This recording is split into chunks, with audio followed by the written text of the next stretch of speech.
Vienna, January 1867. The kind of cold that turns breath into ghosts and silence into something you can almost touch. The imperial palace rises against a white sky. Inside, 500 candles burn without apology. The marble floors hold the reflection of everything Vienna believes about itself, its power, its permanence, its absolute certainty about who belongs and who does not. The doors open. A woman walks in. Forest, green wool. A birthmark running the length of her right cheek uncovered. A document bound in plain black cloth held under one arm. No name on the cover. No ornament. Nothing that announces itself. She was sent away 3 years ago. Quietly. Politely. The way you remove something inconvenient before it learns to ask the right questions. She kept asking. Across the room, a countess watches. White hair, perfectly arranged. Silver silk. The expression of a woman who has written this scene before and knows exactly how it ends. She is very certain. She should not be. The woman keeps walking. The day they buried Frederick Ashbourne, Vienna was doing what Vienna always did. Being beautiful. Being indifferent. Being utterly magnificently itself. The October sky sat low and pewter gray over the 3rd District Cemetery. The trees had already surrendered their leaves. They stood bare and correct along the path like mourners who had arrived early and run out of things to feel. The horses pulling the hearse were black naturally. The priest spoke in Latin naturally. And the widow stood at the edge of the grave in dark wool and did not cry. That was Eleanor Ashbourne, 31 years old, 5 feet and 7 inches of composed stillness in a city that preferred its women smaller. Auburn hair pinned so tightly at the temples that she could feel the pull of it. Amber eyes that did not look at the coffin, that looked continuously and with great precision at the woman standing across the grave. Countess Helena Voss, 62 years old, white hair arranged with the mathematical confidence of someone who has never in her adult life been caught unprepared. Silver blue silk, which was an unusual choice for a funeral. But Helena had decided somewhere in the previous 4 decades that the rules of propriety were for people who still needed them as scaffolding. Her black eyes moved across the small assembled crowd, the way a jeweler moves a loop across stones. Not for beauty, for usefulness. She cried at the appropriate moment. Eleanor watched her cry and thought, there is no grief here. There is performance. And performance requires an audience, and the audience today is me. She looked back at the coffin. Frederick, a reasonable man in the limited, specific way that phrase can be true, 22 years older than her. Distracted in the particular manner of men who have organized their entire interior life around systems that reward a certain narrowness of focus. He had not been cruel. He had been absent. Which Eleanor had learned over 3 years of marriage was its own particular kind of diminishment, not the loss of someone taken from you, the loss of someone who was never quite present enough to be taken. She had married him at 28, because the Harwick name remained, and the Harwick money had not.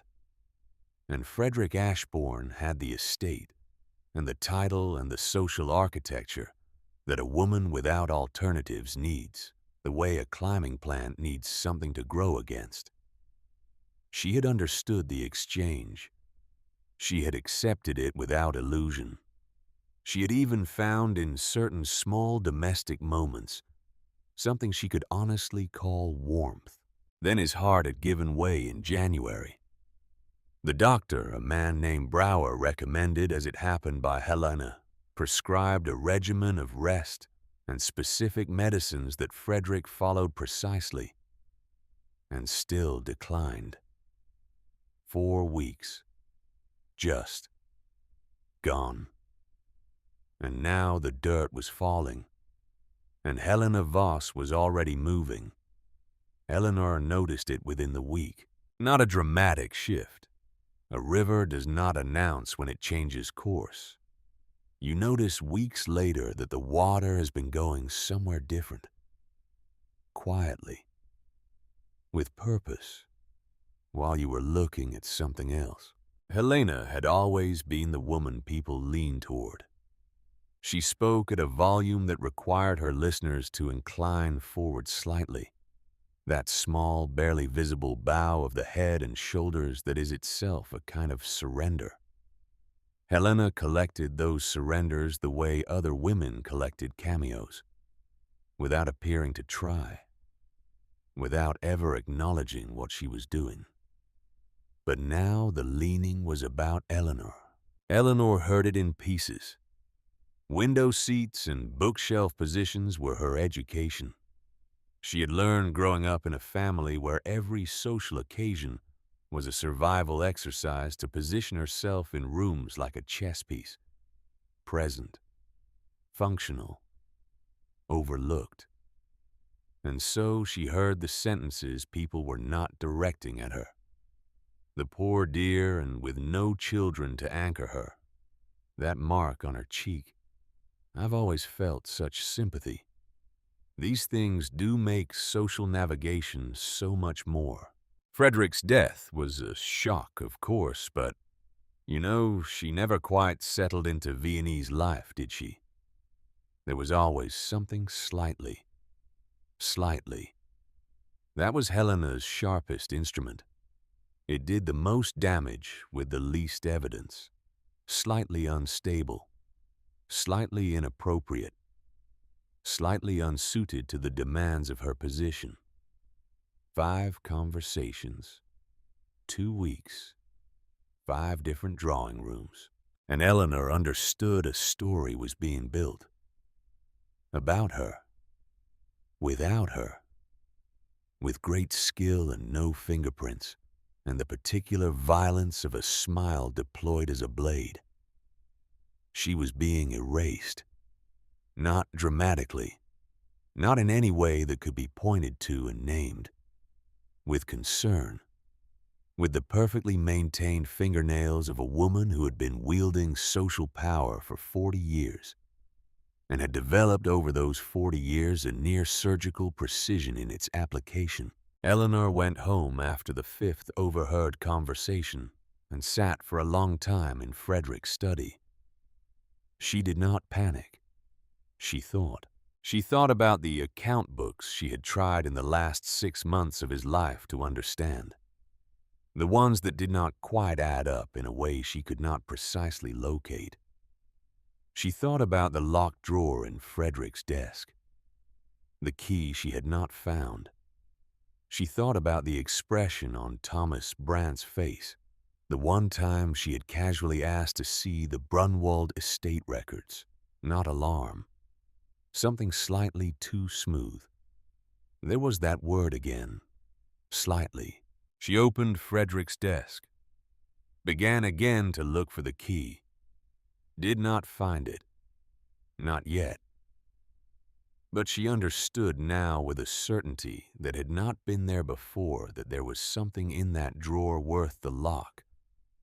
And she intended to find it. Helena made the proposal on a Tuesday. The sitting room of the Voss residence on the Volzila smelled of gardenias and old certainty. Helena poured tea with the careful precision of a woman who understands that every gesture is a statement. The cups were Meissen. The tablecloth was Belgian lace. The expression of concern on Helena's face was also imported. "My dearest Eleanor," she began, which was already wrong, because Eleanor was not her dearest anything. Eleanor picked up her tea. She looked at the cup. Meissen, blue onion pattern, the kind of object that signals its own importance. She thought about the locked drawer. She thought about the account books. She thought, "You are sending me away because I am close to something you cannot afford me to find. You have decided I am easier to manage at 3 days' carriage distance than in the same city where I might eventually open the right drawer or speak to the right lawyer.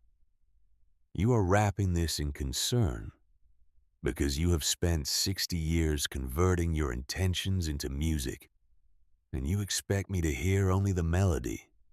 But Eleanor had been listening for what was underneath things her entire life. It was in the end the only skill her circumstances had reliably developed. She set the cup down. "I appreciate your thinking of me," she said. And then she said yes. She left Vienna on December 5th, 1863.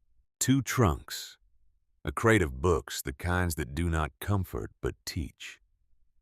Agricultural theory, property law, basic accountancy, the sort of reading that announces to anyone who sees it, "This woman intends to understand something," and a leather travel case that had belonged to Frederick, which she packed last.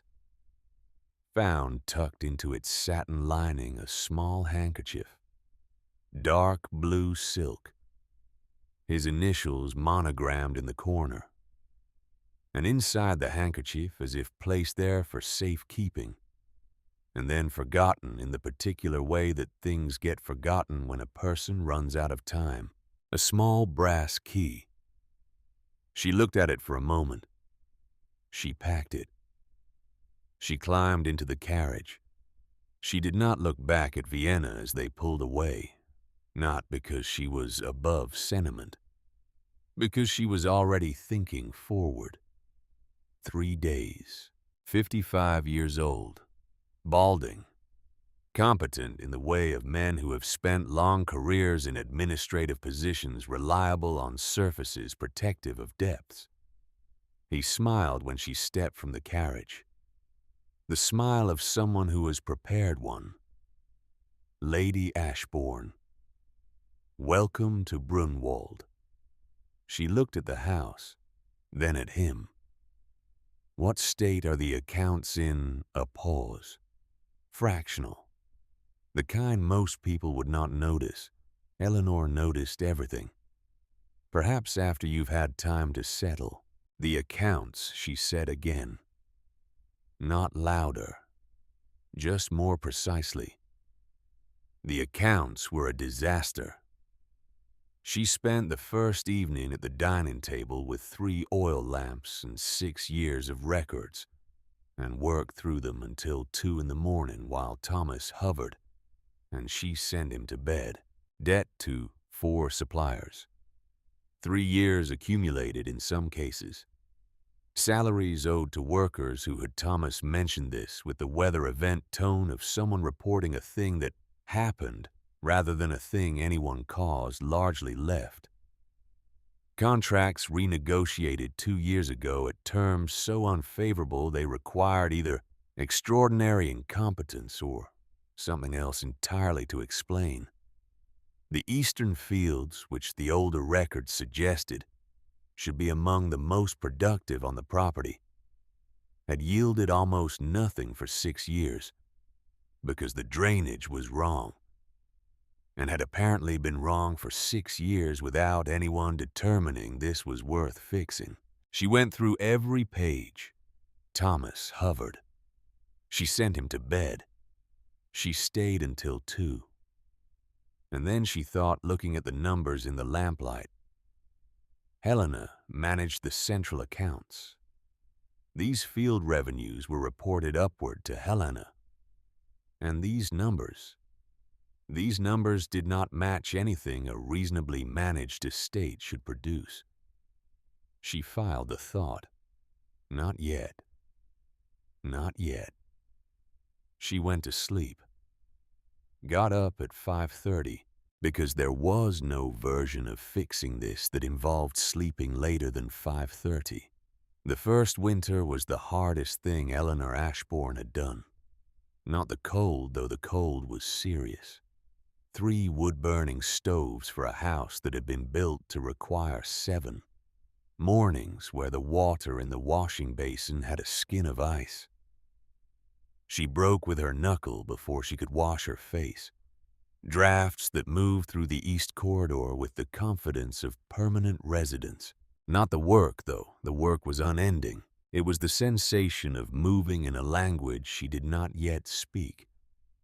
Vienna had equipped her for a specific kind of life. French. Deportment. The management of social situations where the rules were legible and the consequences were social and the resources were, if not plentiful, at least predictable. Brunwald offered mud. Crop yield terminology she had never encountered. The particular expression on Georg the head farmhand's face when the new mistress from Vienna appeared in the frozen field at 6 in the morning in boots that were quietly and obviously completely wrong. She noticed that expression, filed it, bought different boots, and she cried. She will say this plainly because it was true, and because it was not weakness, and because the crying was necessary in the way that drainage is necessary. At night, door locked, candle out. In the absolute dark of a Styrian countryside house, where there is no ambient light whatsoever, and you are entirely alone with everything you have not yet examined, she cried for the marriage that had been a transaction dressed as a life.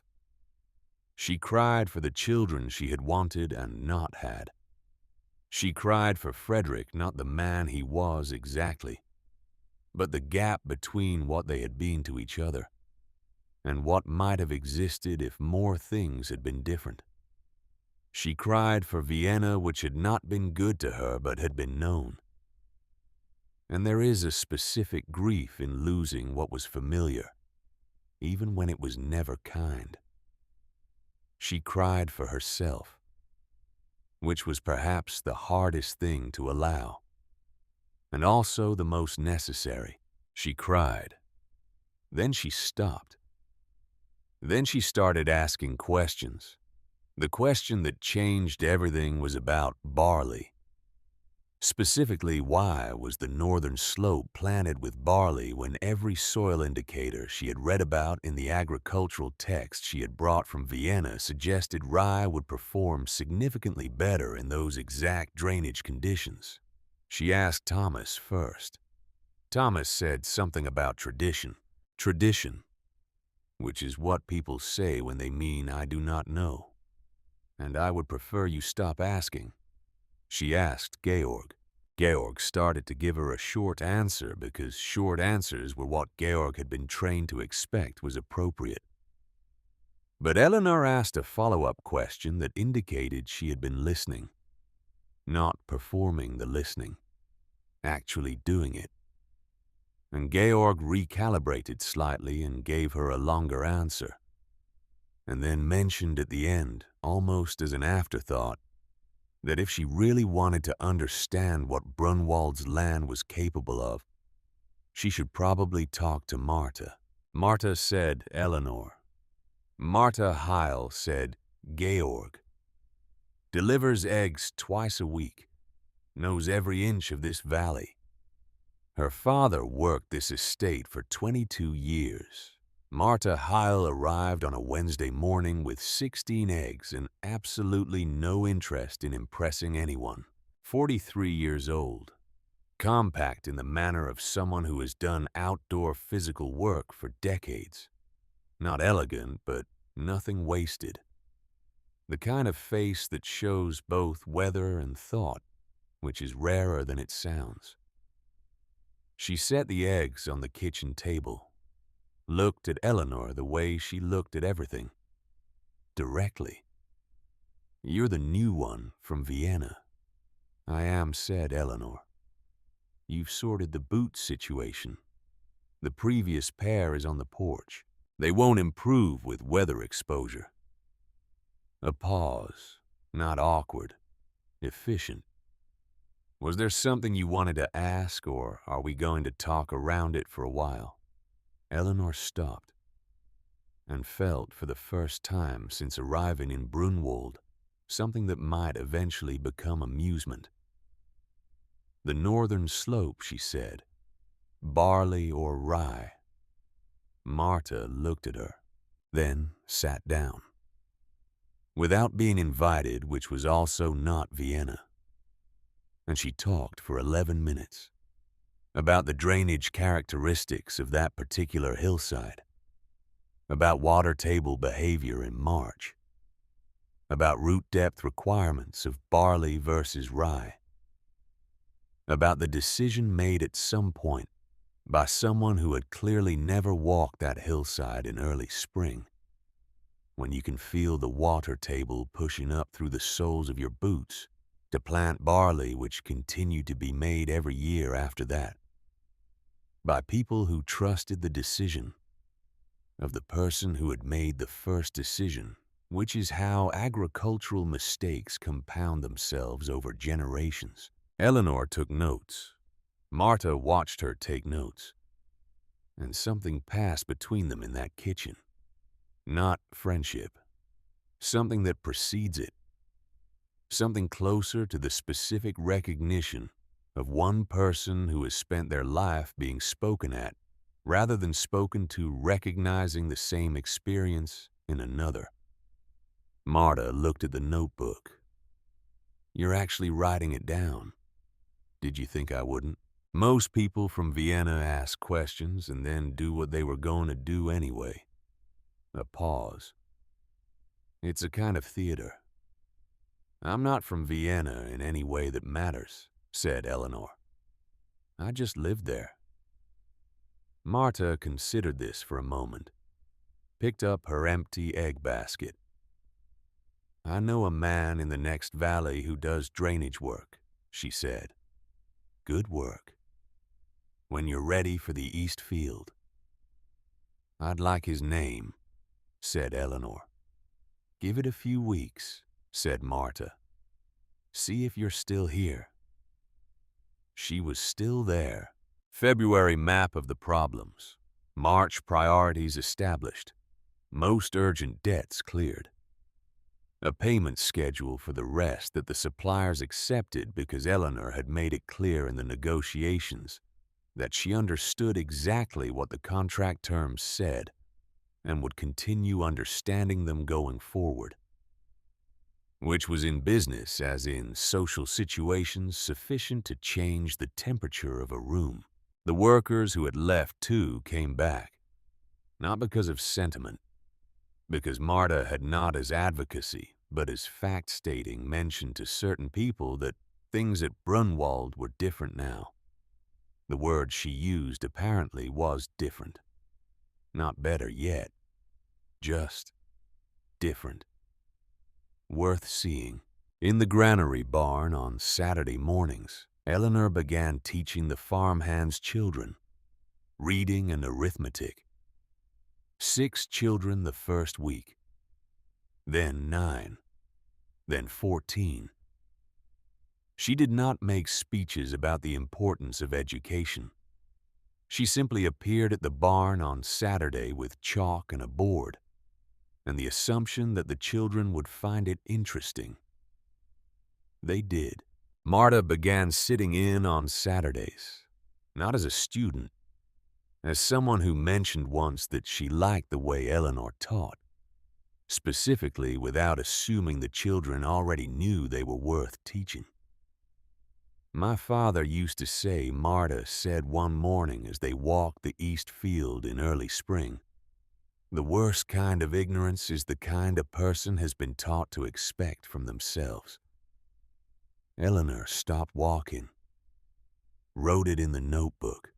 started walking again. Something was building between them that neither of them named because they were both practical women who understood that naming a thing too early can make it fragile. But it was there.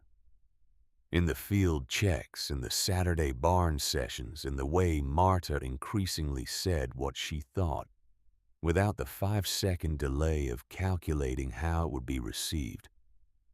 Eleanor had not had this before. Not in Vienna. Not in her marriage. Not anywhere. Someone who spoke to her as if the truth of a thing was the only relevant consideration. She found she needed it more than she had known. The key was still in her pocket in April when the thaw came, and the mud arrived with the specific determination of something that has been patient all winter. She chose a Tuesday. Thomas was in the village on an errand. A genuine errand. She had manufactured genuine errands for him regularly now, each one designed to have a duration she could predict. A practical habit she had developed without fully examining why. Or rather, without allowing herself to examine why yet. Because some observations needed more time to become conclusions. She went to Frederick's old study, took the key from her pocket, sat in front of the locked drawer for one long moment, thinking it might be nothing, knowing it is not nothing. Opened it. Inside a single letter. Frederick's handwriting. She recognized it immediately, the careful, slightly cramped cursive of a man who had been taught to write beautifully and had maintained the discipline in specific moods and let it deteriorate in others. Addressed to Herr Wilhelm Lenz, Advocate, Herrengasse, Prague. Dated the 17th of June, 1863. Frederick had died on the 20th, 3 days before this letter was sent. She read it. Twice, then a third time. The letter broke off mid-sentence, as if he had been interrupted, or had simply reached the moment when he could no longer hold the pen steady enough to continue. But what was there was enough. Frederick had been tracking irregularities in the Ashbourne accounts for 8 months. He named them. Specific. Dated. Documented. The names of accounts through which money had passed. The management firms that appeared on the surface to be independent financial entities and were on closer examination connected through layers of administrative structure to Helena Voss's personal financial management. He estimated the total across 12 years, and he named a number. Eleanor's hands did not move. She read the number again. She looked at the wall for a moment. Then she kept reading. Frederick had also written about the doctor. Dr. Brower, recommended by Helena. The medicines he had been prescribed seemed to Frederick's non-medical understanding inconsistent with what he had read about his condition. He had been intending to seek a second medical opinion. He had not. He wrote wanted to alarm anyone prematurely. He was being careful. He was gathering information first. The sentence stopped there. He never finished it. Eleanor sat very still, not frightened. She checked for fear the way you check a room when you enter it in the dark methodically by feel. And it was not there. What was there instead was something else. A sensation she had to name carefully, because she had not felt it before in quite this form. Clarity. The specific, almost painful clarity of someone who has been working in a room with insufficient light for months, and someone has just opened the curtains all at once. And the room turns out to be exactly the room she suspected, but bigger and colder and considerably more significant. She folded the letter, placed it back in the drawer, locked it, put the key in her pocket, went to dinner, asked Thomas over soup about the barn roof repair schedule, said nothing else, because this was not the moment for action. This was the moment for understanding the full dimensions of what she had found. You do not run toward an enormous thing. You walk carefully. You make sure the ground will hold your weight before you step. 6 weeks later, on a Tuesday afternoon, while Thomas was in the village on a 2-hour errand, she went to the cellar. Thomas had mentioned during the first week's orientation that the old storage below was disorganized, probably not worth the time. That sentence had gone into the back of Eleanor's notebook, where she kept the observations that did not have names yet. But that had a quality about them, a specific texture, that told her they would eventually become something important. Probably not worth the time was a judgment, made by someone else, about Eleanor's time, which was precisely the kind of presumption she had been developing over the course of the preceding months, a professional and unhurried skepticism toward. The cellar was cold and dark and smelled of damp stone and old paper, boxes, broken furniture, the accumulated non-decisions of a house where people had lived for a long time without ever quite facing the question of what to keep.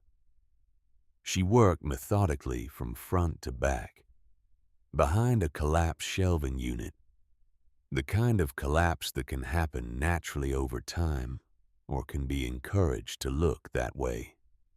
She found them. 12 ledgers, brown cloth covers worn at the corners with the specific wearing that only years produce.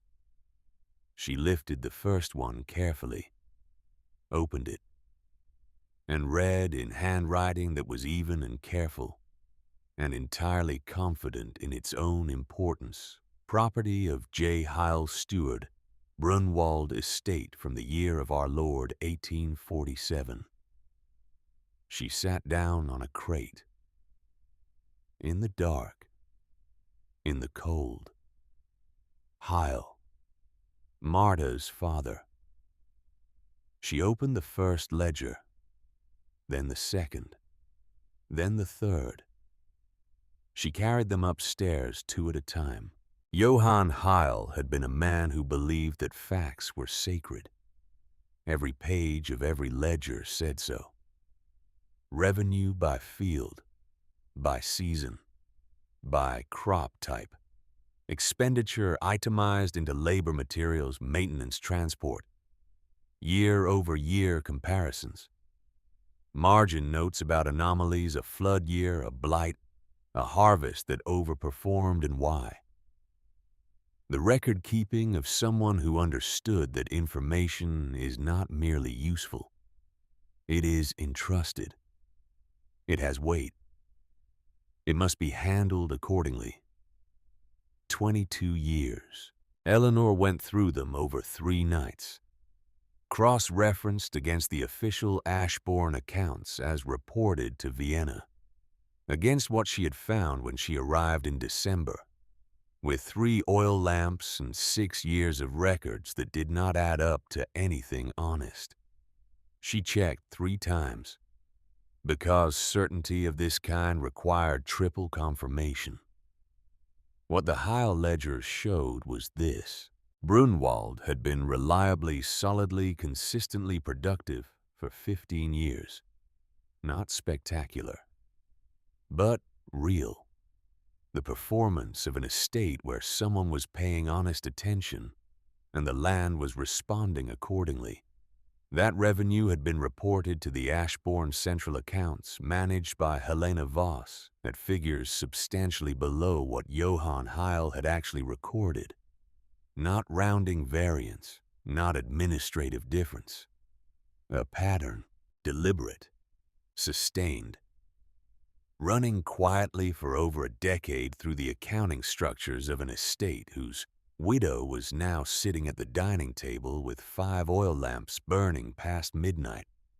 Looking at 12 ledgers that proved it, Eleanor put the last ledger down. The house was completely silent. The Styrian winter dark pressed against every window. And she thought Helena sent me here. Helena chose Brunwald.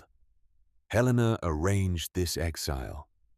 And Helena, who had managed these accounts for 12 years, who had everything to lose from Eleanor staying in Vienna and asking questions about financial irregularities, had sent her to the one place in the world that contained 15 years of evidence in the handwriting of a meticulous, faithful, long-dead steward who had apparently believed with every entry he made that the truth written down cannot be buried, that it can only wait. The irony was almost elegant, almost funny. The kind of mistake a very careful person makes when they are so accustomed to being the smartest mind in every room that they forget to account for the rooms they have never entered. Eleanor did not laugh, but something settled in her chest. Something that was not anger and was not triumph and was not relief. Something quieter than all of those. The specific, grounded certainty of someone who is just found in a cellar behind a collapsed shelf. The answer to a question she had not fully known how to ask until this moment. She carried the ledgers to the office, locked them with Frederick's letter. 2 pieces of the same truth kept together. Then she went to bed and slept for the first time since December, until morning light. She told Marta the next day. Not everything. Not yet. But she said while they were walking the northwest corner of the east field, where Marta had been pointing out the specific drainage problem in the subsoil, that she had found some old records of Johann's in the cellar. Marta stopped walking. His ledgers, she said. Not a question. Yes. A long moment passed between them. The field around them was still winter gray. The sky was the color of old wool. A crow called from somewhere in the tree line. He kept everything Marta said finally. Every number. Every note. Her voice had the particular quality of someone speaking about a person they loved without sentimentality. Just fact. He used to say, the truth written down cannot be buried. It can only wait. She looked at the field. He believed that the way other people believe in God. That honesty, documented properly, outlasts everything else. Eleanor looked at the field, too. He was right, she said, and she said it with a weight that Marta, who was not a woman who missed things, clearly heard. Marta looked at her sideways, said nothing. Then, the northwest corner needs a channel before spring planting. The man in the next valley, his name is Haas. He does good work. Want his contact? Yes, said Eleanor. They walked on. The ground soft and cold under their boots. And between them, in the space between what had been said and what had not been said, something had taken shape, not yet named, but real. The way most real things begin. Not with an announcement, with 2 people walking in the same direction, in the same mud, with the same understanding of what the ground beneath them requires. That spring, Eleanor drafted the first outline of a drainage proposal for the East Field.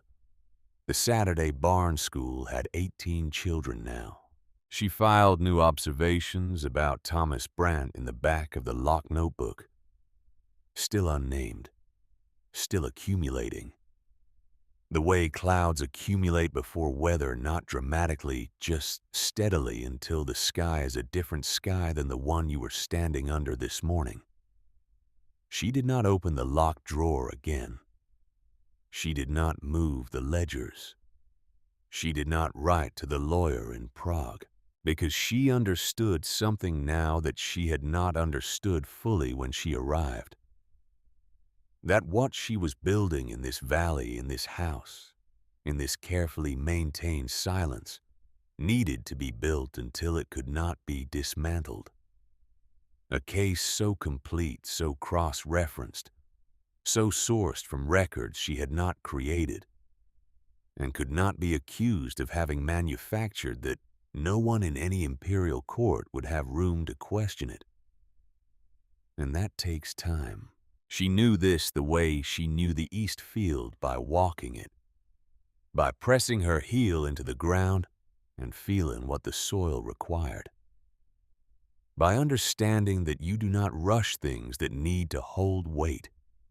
You build them carefully, one true thing at a time. Here is what nobody tells you about starting over. It is not one moment. It is not a morning you wake up and decide. It is not a letter you write, or a door you close, or a single clean break that you can point to later and say there. That was when. It is Tuesday, then Wednesday, then a Thursday in March, when the mud is so deep that your boots make a sound pulling free from it that is embarrassing and also somehow deeply satisfying, like the earth itself is participating, like it is releasing something it has been holding. And you think, well, another day done. And then you do Friday. That was how Eleanor Ashbourne rebuilt Brunwald. Not dramatically. Not in a montage of competence that a person could admire from a distance. 1 acre at a time. 1 contract at a time. 1 Saturday morning in a granary barn with 6 children and a piece of chalk. And the understanding, not hope, not optimism, but settled understanding that this was worth doing. Because it was. Simply that. Worth doing. By spring of 1864, the most urgent debts were gone.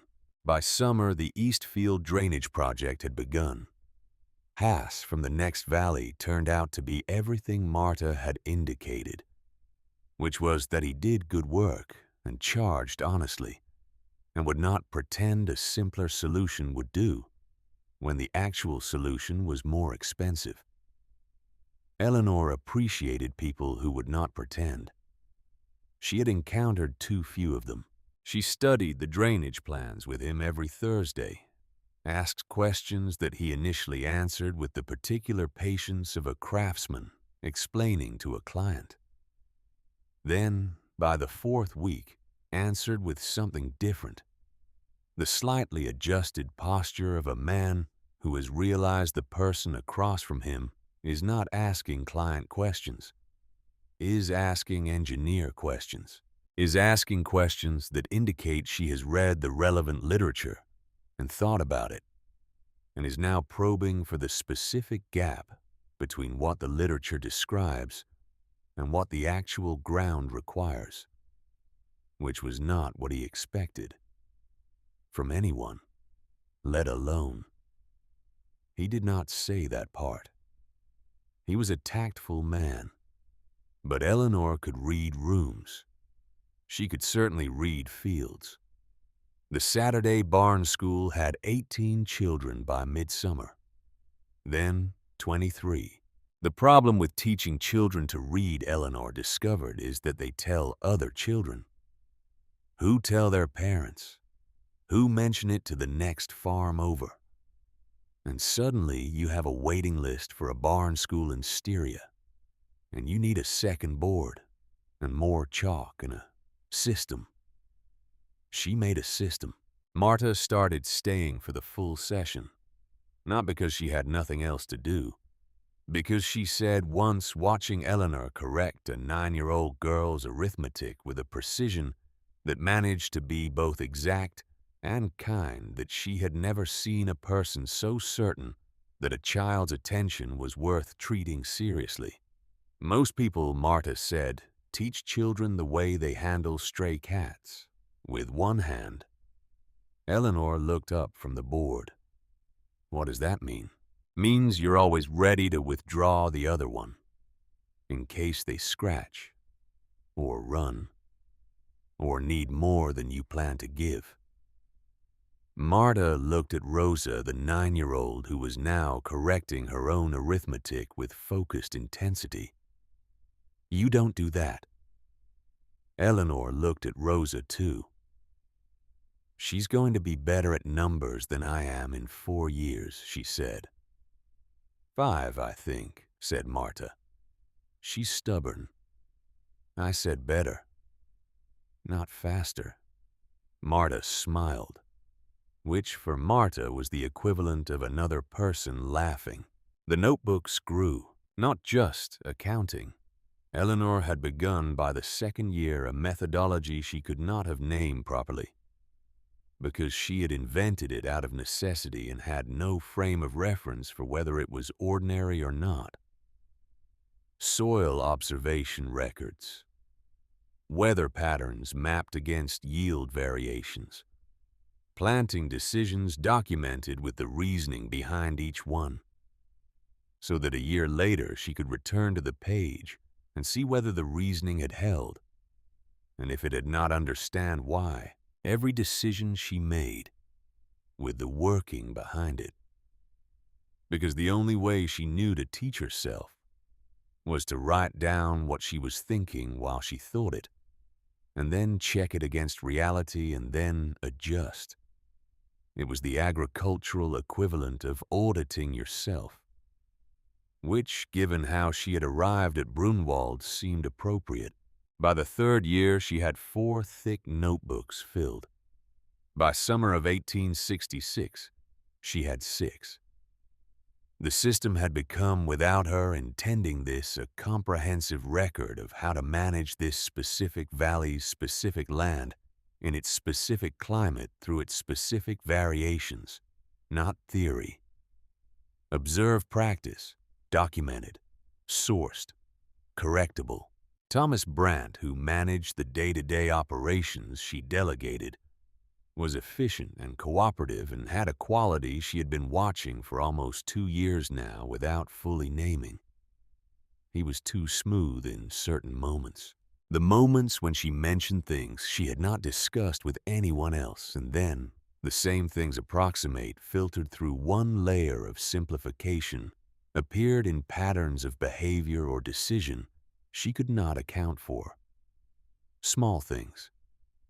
A supplier who renegotiated terms in a way that suggested he had advance information about her negotiating position.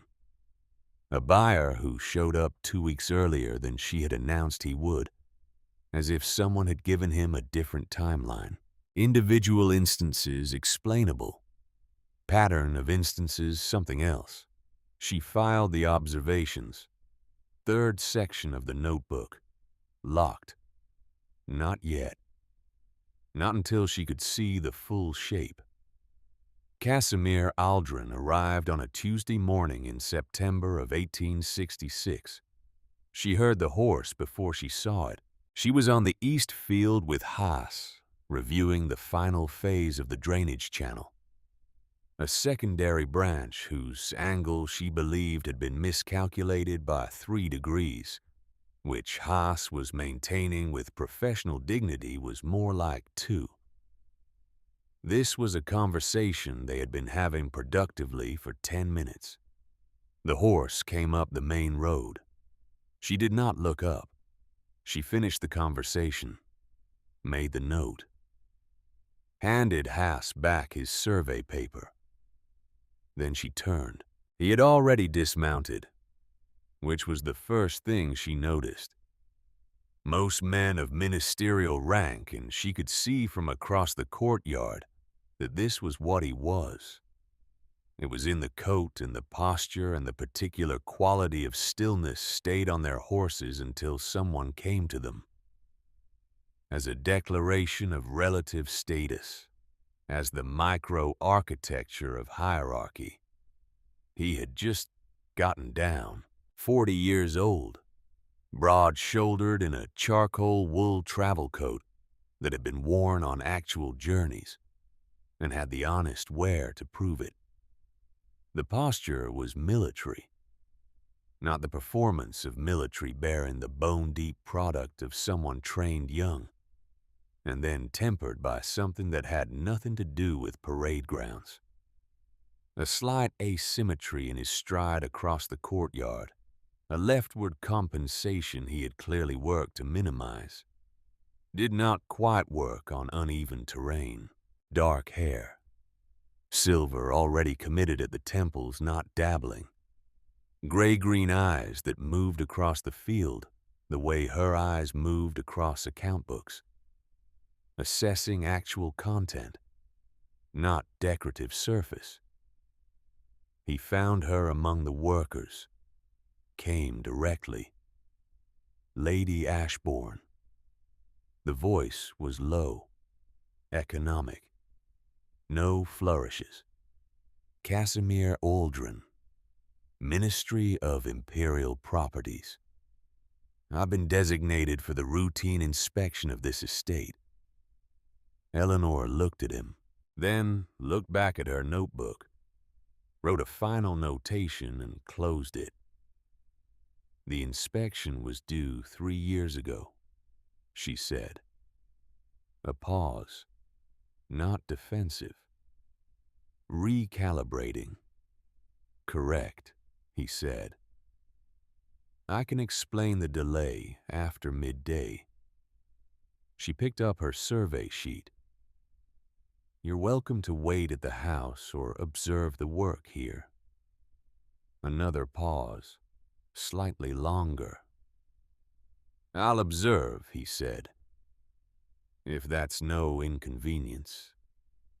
And he stayed, which was the second surprise, and did not offer opinions, did not correct anyone, did not perform the role of inspector watching the workers in the way that role usually gets performed with a slightly elevated chin and the energy of a man waiting for an error to point to. He watched the way she watched things, for information. The inspection was supposed to take 2 days. It took a week. Not because the records were complicated. They were by this point among the most organized accounts she could imagine. She had been auditing herself for 2 years. She knew exactly where every number came from and exactly where it went, and exactly what the 3 independent sources were that confirmed each figure. A trained auditor could have cleared the official inspection in an afternoon. But Casimir Aldrin was not asking auditor questions. He asked why the north slope was planted with rye. She explained. He asked which variable she had weighted most heavily in that decision. She explained further. He asked what she had considered and rejected. She went further still into the 2-year observation record and the specific March behavior of that slope's subsoil, and the conversation with Marta that had initiated her thinking on the matter. He followed all of it, not nodding, not waiting for his turn, actually following, asking the next question in a sequence that was only possible if the preceding answer had been genuinely processed, which was unusual. Eleanor found herself against the internal resistance she maintained the way other people maintain fences, explaining more than she had planned, going longer than was required, and then noticing she had done this and recalibrating and pulling back to professional brevity. And then he would ask another question, and she would go long again. It was deeply inconvenient. On the 4th day, The rain came. Low Styrian autumn rain. Not dramatic, just serious. The kind that settles in for the afternoon with the attitude of something that has been invited. Eleanor was in the study. Thomas had gone to the mill. And Casimir Aldrin, through the serving woman, sent a message he had found the library and would it be acceptable to spend the afternoon there. She said yes, without considering it carefully, because the accounts were more pressing, and a man quietly reading in the library was the least inconvenient version of a man she had encountered. 2 hours later, she passed the half-open door. He was standing by the tall window with the afternoon light coming in sideways and gray. One of her agricultural volumes in both hands. Open near the back where the margins were, she did not need to see which section to know which section. She had been annotating the drainage chapter for over a year. He was reading the margins. His face had an expression she had to look at for a moment to categorize. Not surprise. Something that comes before surprise. Something like the expression of someone walking a path they know and encountering terrain that is different from what the map describes. Not wrong. Different. More. He looked up when she came in, then lifted the book slightly. Just the book. Just that small movement. These annotations, he said, are they yours?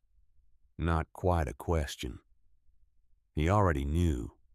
Yes, she said, and she waited. Because this was the moment that always came. The moment when a man of a certain position encountered something a woman had produced that he had not anticipated encountering. And he had to decide in the half-second that decision actually happens, what to do with the distance between his expectation and the reality. Some men rounded up. How unexpected for a woman in your situation, which contained within it a compliment and an insult so tightly wound together, you could not extract one without unraveling the other.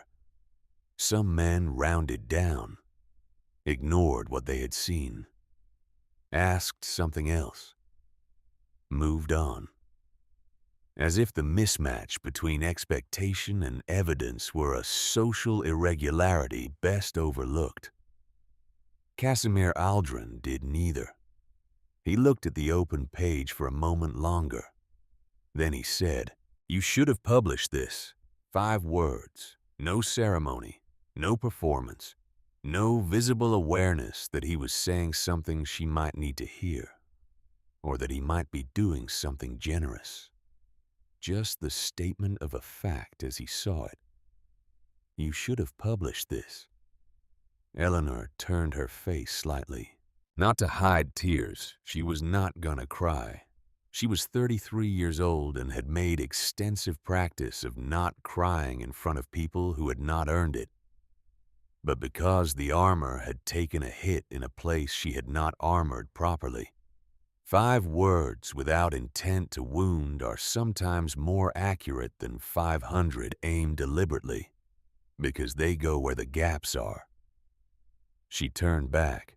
The Ministry of Imperial Properties, she said, does not generally publish agricultural treatises written by inconvenient widows. It came out with the weight of 3 years of Brunwald and the 3 years before that in Vienna, and the 28 years before that of being too tall and too direct and too much in ways that required constant management. He looked at her. "It hasn't," he said. "Things can change." Not things will change. Not a promise. A possibility. Stated with the plainness of someone who had not arrived. Prepared to comfort her. Which was somehow more bearable than comfort would have been. She did not leave the library. They stayed until the serving woman knocked to announce dinner, and both of them looked up with the faintly startled expression of people who had been somewhere and are being returned to the room they are actually in. They had talked about the drainage treatise and the specific marginal disagreements she had developed with the author's chapter on Eastern Styrian soil behavior. They had talked in the sideways manner of two people discussing something without naming what they are actually discussing about the specific loneliness of working in a direction no one else can see yet. About the gap between knowing something and being able to transmit the knowing to anyone who might use it. About what it is like to be capable of a thing and to be somewhere that does not know how to use that capability or does not want to. Neither of them said exile. Neither of them said Helena. But the conversation had those shapes. Casimir left at the end of the week. He said the formal report would arrive within 6 weeks. He said the estate was in excellent order. He said it the way he said most things, directly, without ornament. Eleanor stood in the courtyard and watched him ride out. Then she went inside, sat at the desk, thought with the methodical honesty she applied to all things. Something is happening that I have not decided about yet. And then I need more information before I decide anything. And then the accounts need updating before end of month. She opened the account books. She was very good at redirecting herself. She had been practicing it for a long time.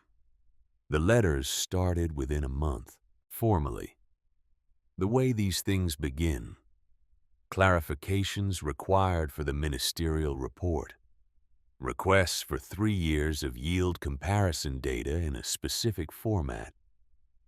The kind of correspondence with a legitimate purpose that stays inside its legitimate purpose. Except the third letter included at the end, after the formal close, a paragraph about a book he had been reading. An agricultural history of the Rhine Valley water management systems 18th century, that he thought she might find the irrigation chapters of particular interest given the Brunwald East Field project.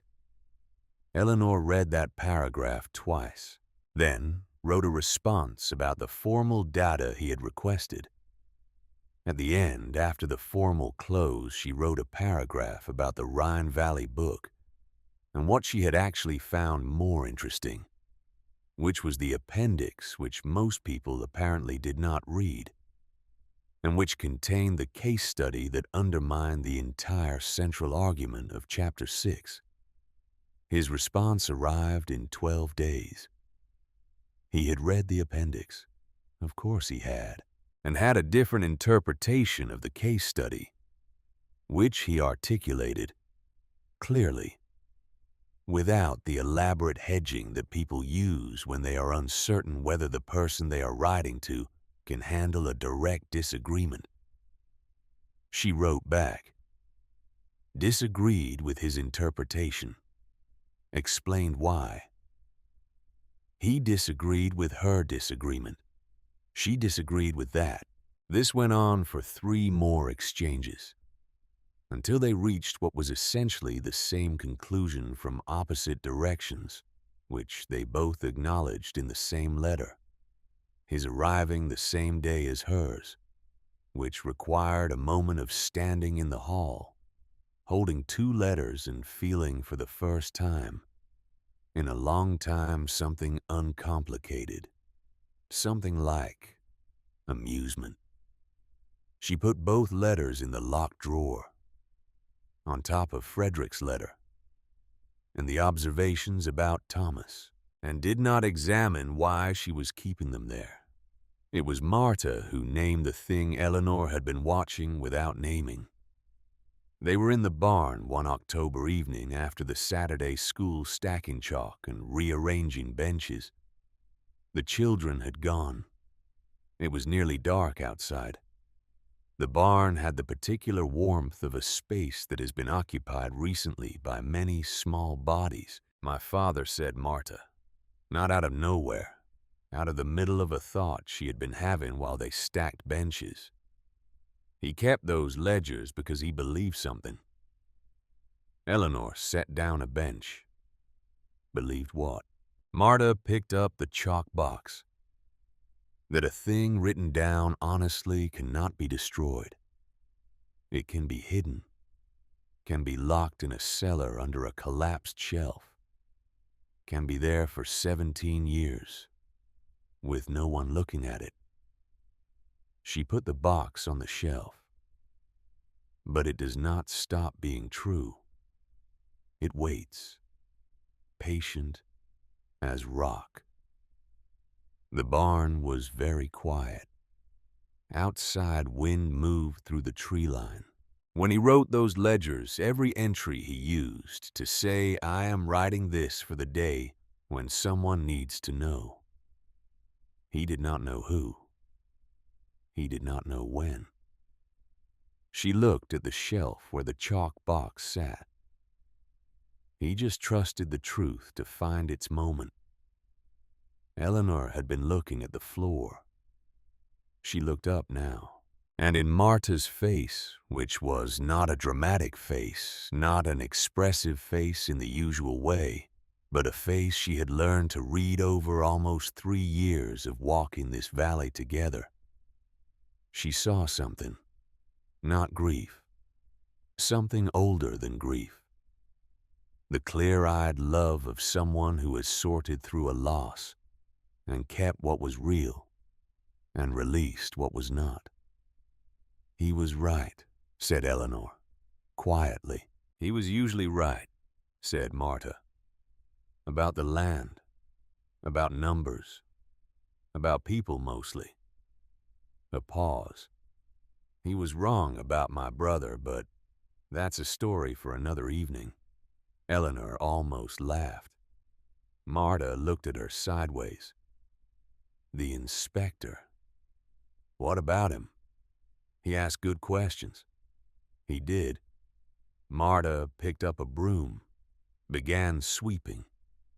The kind of questions someone asks when they're not trying to find what they expected to find. "No," said Eleanor. "The kind they ask when they're trying to find what's actually there." "Yes," said Eleanor. Marta swept. Eleanor straightened the remaining benches. "I've had very few people in my life," Eleanor said. "Who did that?" And then she stopped, because that was already more than she had planned to say, and she could feel the next sentence in her chest, and was not certain she was prepared to let it out. Marta swept, did not look at her. "Yes," said Marta simply. "That's the thing about people who actually look.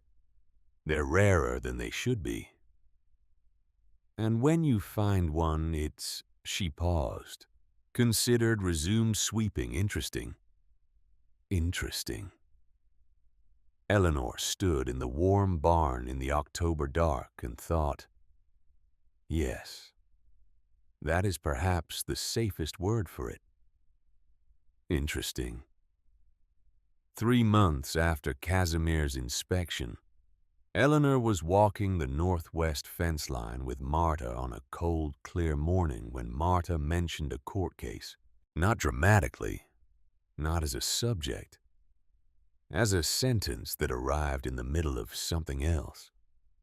She had been talking about her father, about a time years ago when Johann Heil had testified as a witness in a legal proceeding. Something involving property accounts. Something in the regional courts. "He said the judge was fair," said Marta, which was not something you could say about all of them. "The judge ruled against a countess from Vienna, something about the way she'd structured a financial arrangement with an estate in the lower valley. My father said the ruling was right, that the numbers did not lie." Eleanor kept walking. What happened to the judge, she said, conversationally, carefully, reassigned within the year. His entire caseload reviewed. Career essentially gone in 18 months. Marta looked at the fence. My father said he never understood it. The man had done everything correctly. What was the judge's name? Mercer, I think. Regional Court. I was about 12. So she did the arithmetic. Mercer. Casimir Aldrin. Aldrin. She kept her face forward. Not the same name. Different name. Could be nothing. But the pattern of it. A judge who ruled against Helena's financial structure and lost his career in 18 months. And a man from the ministry who had specifically ensured he was assigned to an estate whose administration bore the same structural fingerprints as whatever that judge had seen. The same fingerprints. She needed to confirm, but she needed to confirm carefully. Casimir came back in December. The supplementary visit that both of them understood was not supplementary, that both of them were performing some formality about without discussing the performance. He arrived on a Thursday. She had managed through errand manufacture, of which she was becoming quietly expert, to have Thomas away for 2 days. On the second evening after dinner, she said, "There's a regional court ruling I was looking into, 18 years ago.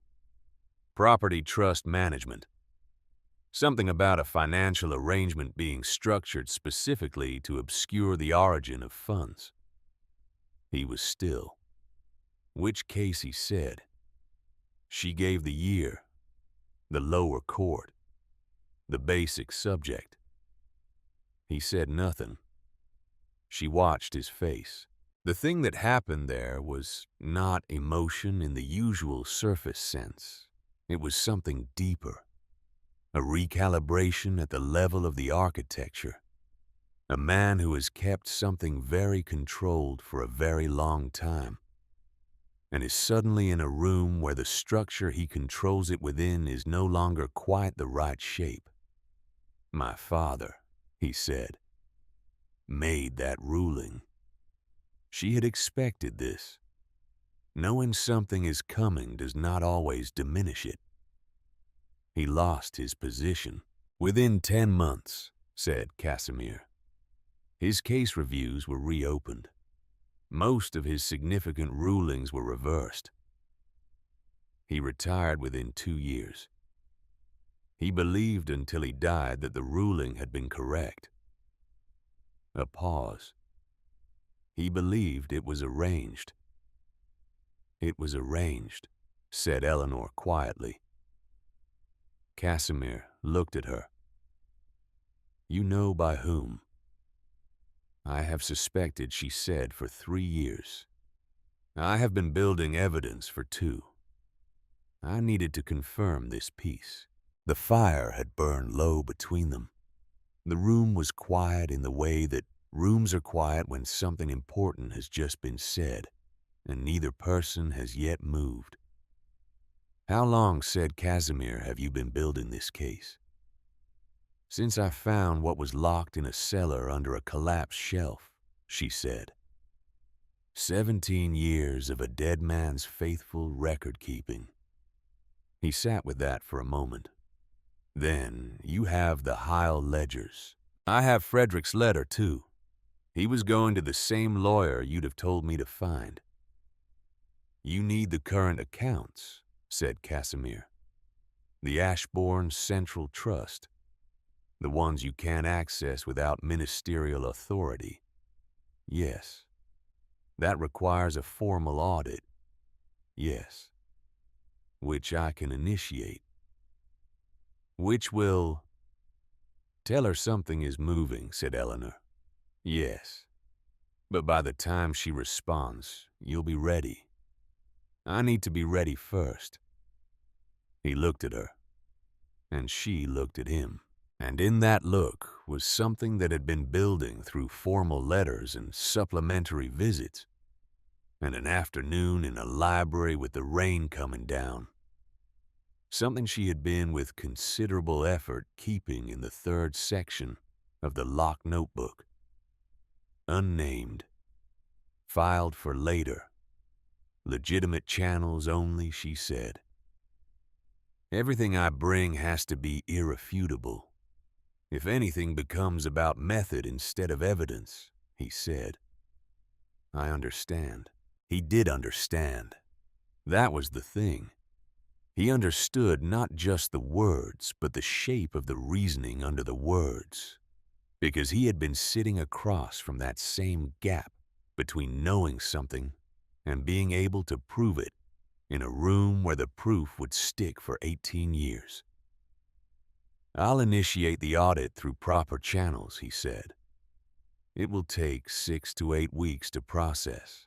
That gives me time. For what? To finish understanding Thomas Brandt, she said. Casimir was still. Thomas Brandt, he said, carefully. Yes. What about Thomas Brandt? Eleanor opened the bottom drawer of the office desk, took out the locked notebook, unlocked it, placed it in front of him open to the third section. He read. She watched him read. It took 4 minutes. He was a thorough reader. She had observed this. When he finished, he looked up. You've known since when he said.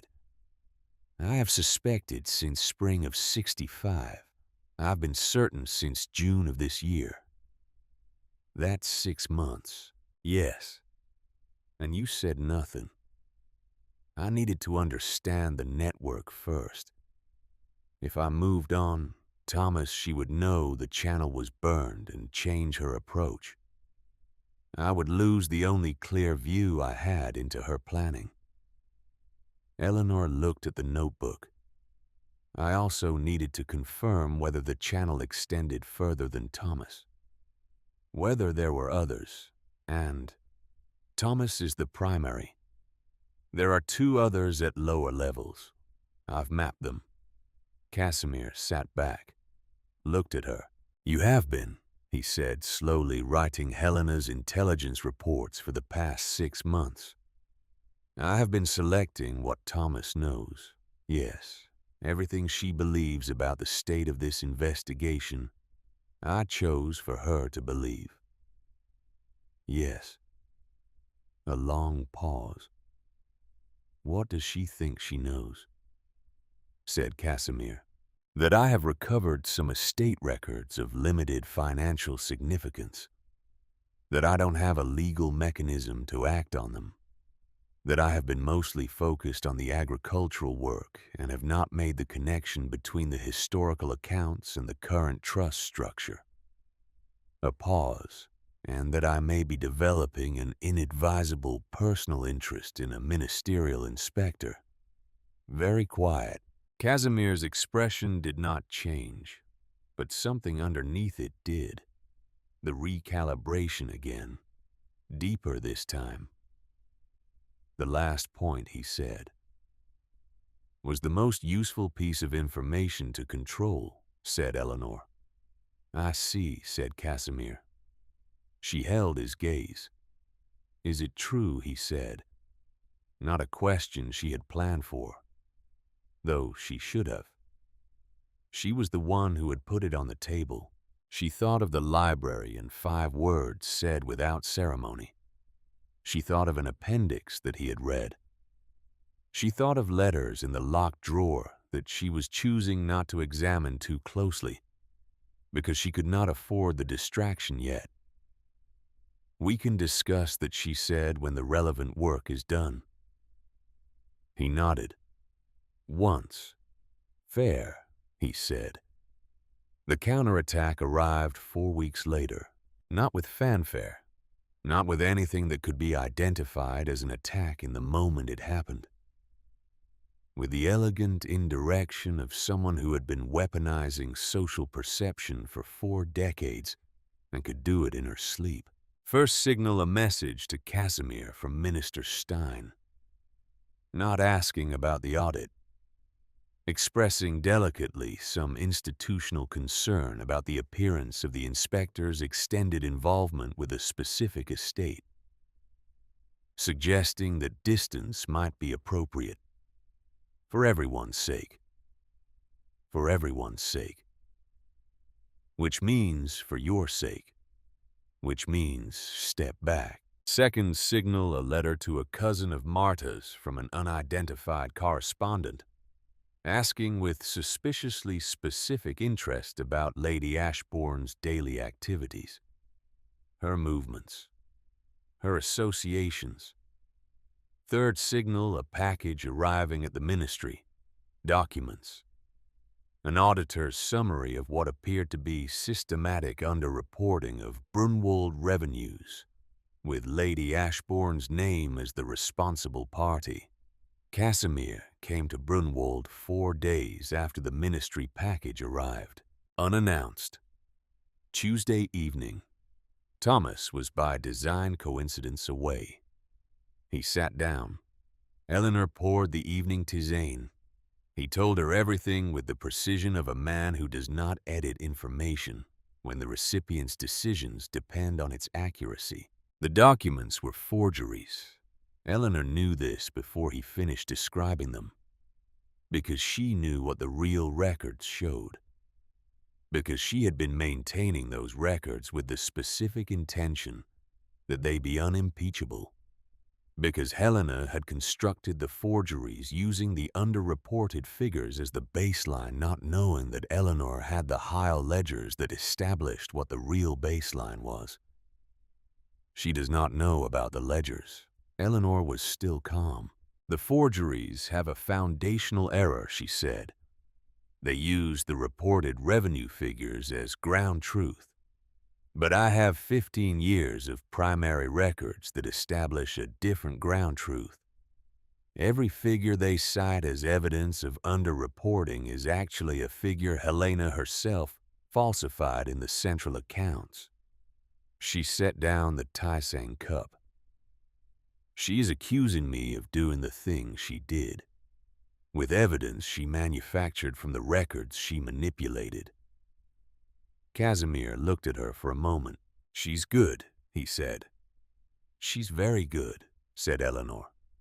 And she does not know what I have, which is the only reason this is survivable. Yes. A pause. Stein told me to distance myself from this case, said Casimir. Eleanor nodded. I could lose my position, he said. I know, she said. The fire crackled. Outside, the first winter wind was starting, the sound of it in the eaves of the old stone house. I'm telling you anyway, said Casimir, and the word anyway sat in the room between them, because what that word contained what it cost from a man with a career worth protecting a man who had spent 18 years navigating institutional power carefully, because he understood what happened to people who did not, was not small. Anyway, which meant, despite, which meant, this is the thing I have decided matters more than the thing I am risking, which meant you should know that the calculation was made and the choice was deliberate. Eleanor looked at him. She thought of 5 words in a library. She thought of an appendix read. She thought of a drawer that was getting fuller. I need 6 more weeks, she said. For what? To complete the documentation. To have Wilhelm Lenz in Prague, the lawyer Frederick was writing to when he died, finish the financial trace.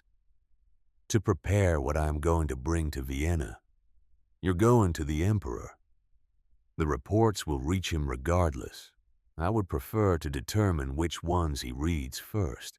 Casimir looked at her for a long moment. "What do you need?" he said. "The audit, officially. Through the ministry. Legitimate access to the central Ashbourne trust accounts. That will move quickly once initiated. Helena will know immediately that." "By then," said Eleanor, "it won't matter. Because by then everything I am building will be complete. And what I bring to that room will not be possible to question." She said it without pride, without drama. Just fact. The statement of a woman who has been sitting in this valley for 3 years, building something that cannot be taken apart. Who knows this because she built it herself, piece by piece, in the mud and the cold and the silence of a place that was supposed to erase her. Casimir nodded. He initiated the audit the following week. Eleanor sat with Thomas Brandt the following Friday evening. The accounts were spread on the table as usual. She let the conversation run its ordinary course, drainage updates, the winter supply inventory, the contract renewal for the grain buyer in the city. Thomas was efficient and cooperative and completely unaware that across the table from him was a woman who had spent the past 6 months making very careful decisions about what he knew. At the end, while he was closing the account books, Eleanor said, "I found something interesting in the cellar last month. Some old documents. Probably not significant, but worth reviewing." Thomas paused at the account book. Just a pause. Very small. "What kind of documents?" he said. "I'm not entirely certain yet," said Eleanor. "I'm still going through them. Probably just old supply records. I can have a look if it would be helpful." "When I have a clearer picture," she said. "Thank you." He closed the account book. She watched his hands on the cover. She thought, "By the time you report that conversation, I will have already decided exactly how to use the response it generates." "Good night, Thomas," she said. "Good night, Lady Ashbourne," he said. He left. She opened the locked notebook to the 3rd section, wrote a date, a brief note about the conversation, closed it, locked it. Then she sat alone at the desk in the winter quiet of the house. 6 weeks, one more than she had planned. But the work would be done when it was done correctly, not before. She reached for the agricultural survey she had been reading that morning, opened it, got back to work. 7 weeks, one more than she had planned. That was how long it took to build something that could not be dismantled. Eleanor worked every night. Not the frantic working of the first Brunwald winter. Not the working against drowning, the working to stay afloat. This was different. This was the working of someone who knows exactly what she is making and why. Who has been gathering the materials for 3 years, without fully announcing even to herself that she was building toward this. The dossier had 6 sections. She will not catalog them here in the way of someone proud of the machinery, but the shape of it matters. Section 1. Brunwald's real numbers. Johann Heil's ledgers. 15 years. Every field. Every season. Cross-referenced, sourced, verified against 3 independent corroborating records that established the same baseline from different directions, because one source can be dismissed. 2 sources can be called coincidence. 3 sources become what they actually are. Facts. Section 2. The Ashbourne Central Trust accounts, obtained through Casimir's formal audit.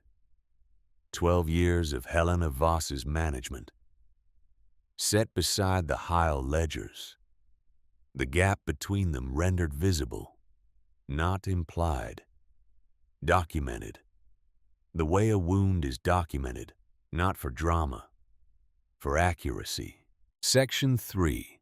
Wilhelm Lenz's financial trace. The Prague lawyer that Frederick had been writing to when he died had spent 2 months following the money through 4 layers of administrative structure, connecting what appeared to be independent management firms to what they actually were, connecting those to who had created them, and when, and in whose interest. Section 4.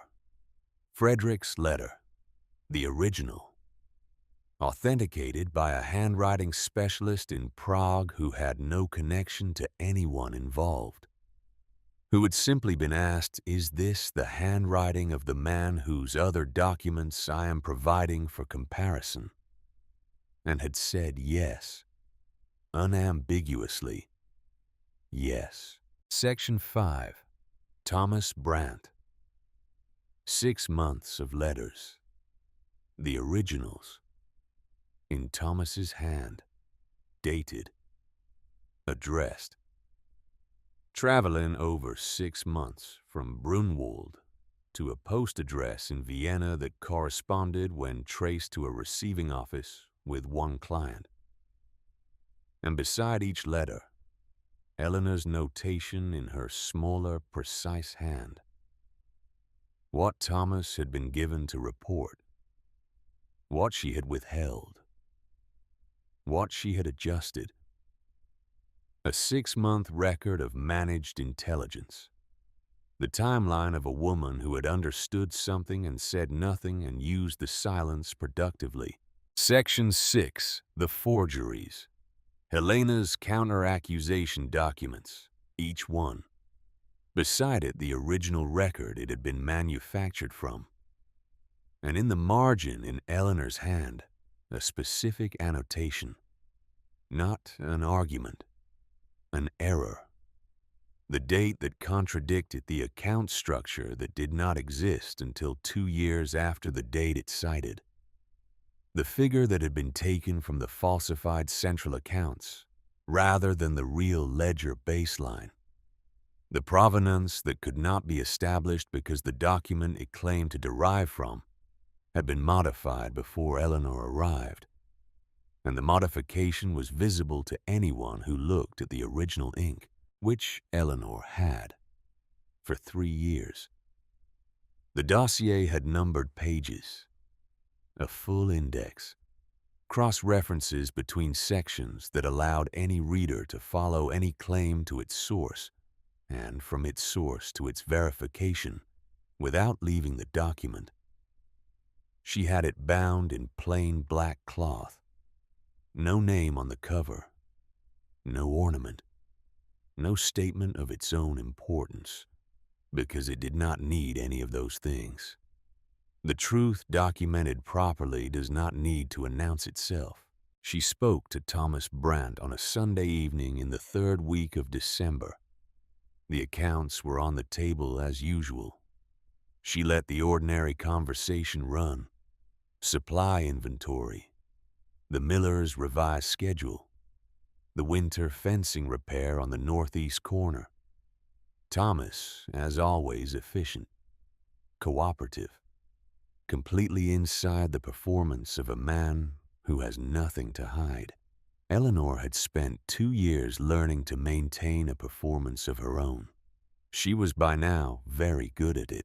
At the end of the evening, when he was closing the account books, she placed 3 letters on the table between them.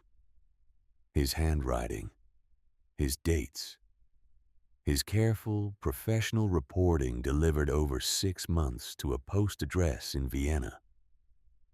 Thomas looked at the letters. He did not deny them. She had not expected him to. The kind of man who is competent enough to be useful to someone like Helena is competent enough to understand when the position is indefensible. The room was very still. How long, he said. Since June, she said. He absorbed this, ran the arithmetic. understood what 6 months of managed information meant. "You have a choice," said Eleanor. "You can leave Brunwald tonight, or you can come to Vienna in January and explain your actions directly to the Emperor." A pause. "You have the letters regardless," he said. "Yes." "Then why give me a choice?" She looked at him. Across 3 years of careful observation and careful silence, and the particular kind of patience that is not passivity but its precise opposite. "Because what you do next," she said, "is still yours." Thomas Brandt left that night. One bag, before midnight, without waking the house. Eleanor heard the door, lay still in the dark, listening to the sound of his footsteps across the frozen courtyard, and thought his leaving is its own testimony. A man with a clean conscience does not disappear before morning. She wrote the date in the notebook, filed it, went back to sleep. She went to the Saturday barn school the next morning. The children were in the middle of a discussion about fractions. A 9-year-old named Rosa had developed a theory about why dividing by 2 always resulted in a number that felt lonelier than the original. Eleanor had been looking forward to hearing where the theory was going. Rosa explained it with considerable mathematical creativity. Eleanor corrected the actual arithmetic and preserved the instinct behind the theory, because the instinct was not wrong. It was just ahead of the vocabulary. She thought, watching Rosa's face during the correction, "This is why I am doing all of it. Not only the ledgers, not only the truth. This too. This room. This child who believes numbers have emotional properties and who is, despite everything that is told her otherwise, completely correct, to believe that understanding things is available to her." After walking back to the house, she passed a woman she did not know, young, 25 perhaps, standing at the edge of the road in the particular frozen stillness of someone who has stopped because moving feels impossible. Well dressed in a way that indicated recent better circumstances. The specific quality of tension around the eyes and jaw that Eleanor recognized, because she had worn it herself. In the 3rd week after Frederick died, when the story was being built about her, and she could feel it being built and could not yet see how to stop it, Eleanor stopped. The woman looked up. "I'm sorry," the woman said. I'm waiting for someone." Quickly, the reflex of a person trained to take up as little space as possible. Eleanor looked at her, thought of Vienna, of salon corners, of a voice that always carried just far enough. "Whatever they're saying about you," said Eleanor. The woman blinked. "In whatever rooms you're not in," said Eleanor. "Whatever they've decided about you in your absence." She paused. "They're wrong. And you don't need to prove that to them." Another pause, shorter. "You only need to prove it to yourself." The woman stared at her. And Eleanor, who was already late and had an audit document to verify and a Prague lawyer to write, walked on. She did not know that woman's name. She did not know what had happened to her. She would never know what became of her. But she said it because it was true. Because someone should have said it to Eleanor Ashbourne 3 years ago. On a November Tuesday in Vienna, before the carriage and the 3-day road, and the crumbling roof and the exile that had turned out to be against all reasonable expectation, the making of her. Someone should have said it, and did not. So she said it to someone else, and went back to the audit document. She left for Vienna on the 15th of January, 1867, post train, not a private carriage, which was both practical and deliberate. The post train was faster, and Eleanor, who had spent 3 years rebuilding something from the ground up, had developed a permanent impatience with the decorative inefficiencies of private travel. She sat in the compartment with the dossier on her lap, covered in plain cloth, looking like nothing in particular, and watched the Styrian countryside give way to the wider Danube Valley, and then to the approaches of a city she had not seen in 3 years, Vienna. Same facades, same rhythm of carriage wheels on cobblestone coming up through the station walls. Same light on the winter stone, that particular Vienna light that makes everything look both grand and slightly cold. She had expected to feel something large, returning to the city that had erased her. Or tried to. What she felt instead was simpler. Focus. She had work to do. She was here to do it. The city was the city. She checked into the hotel near the Stadtpark, declined the social calls that appeared in embarrassing volume within 24 hours of her arrival becoming known.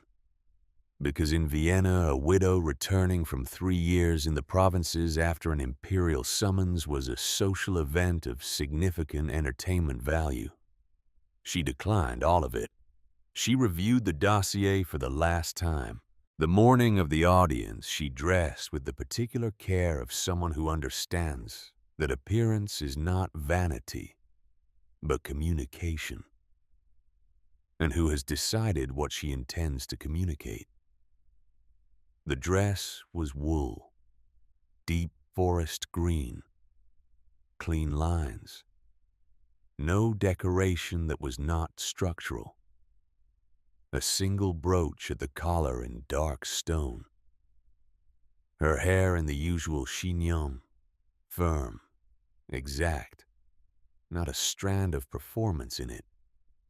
And her face, as it was, the birthmark along her right cheek from the outer eye to the edge of the jaw, the one that had been a source of whispered superstition in certain Viennese drawing rooms for 3 years before she left. The one that had been mentioned obliquely in Helena's careful salon campaign. That mark. Poor thing. Some say it brought bad fortune to the Duke. No powder, no strategic shadow, no veil, no engineering, just her face, in the light, as it had always been and as it would always be. The face of a woman who has run out of things to hide. Because she never had anything to hide. She picked up the dossier, walked out of the hotel. The Imperial Reception Hall was very large and very certain of its own importance. Marble floors that had been polished by people who worked before dawn. Ceiling details painted by someone who had died 100 years ago, and whose name most people in the room could not have told you. Crystal chandeliers throwing light at angles designed 2 centuries ago to make everyone in the room aware of hierarchy. Eleanor walked into it. The silence that fell was the kind that happens when a room receives something it was not prepared for. Not because she was dramatic. She was not dramatic. She was 34 years old and wearing forest green and carrying a plain black-bound document under one arm and walking with the specific quality of movement that comes from spending 3 winters and 3 springs and 3 summers walking Styrian fields in proper boots. not the movement of a woman presenting herself to a room, the movement of a woman who is going somewhere. And the room happens to be in the way. On the right side of the hall, in the position of an honored attendant, Countess Helena Voss, 65 years old, white hair with mathematical precision, silver blue silk, the cameo at her throat that Eleanor remembered from 100 Vienna occasions, the black eyes moving, assessing pricing, the expression of a woman watching a scene she has written and whose ending she knows. She looked at Eleanor for 2 seconds, then allowed a very small smile. There she is, the widow from Brunwald, exactly what I expected. On the left wall, in the formal stance of ministerial attendance, Casimir Aldrin. Eleanor did not look at him directly, but she registered contained, ready. A man who has done what he was going to do and is waiting without apology for whatever comes next. Emperor Karl IV, 41 years old. A man who had been trained since childhood to receive competing versions of the truth and to make decisions with incomplete information, which is all any emperor ever has. He observed Eleanor's entrance with evaluation, not performance, actual attention. She made the appropriate reverence, then rose. Your Majesty, clear, proportionate to the space, no anxiety, no performance.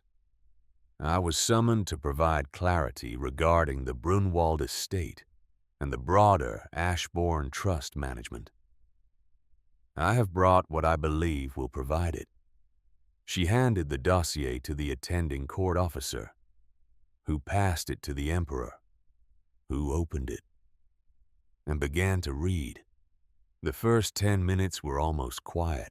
The emperor read, passed sections to his 3 senior conseillers. The conseillers read. Their expressions moved in sequence from professional neutrality to something that required more internal management.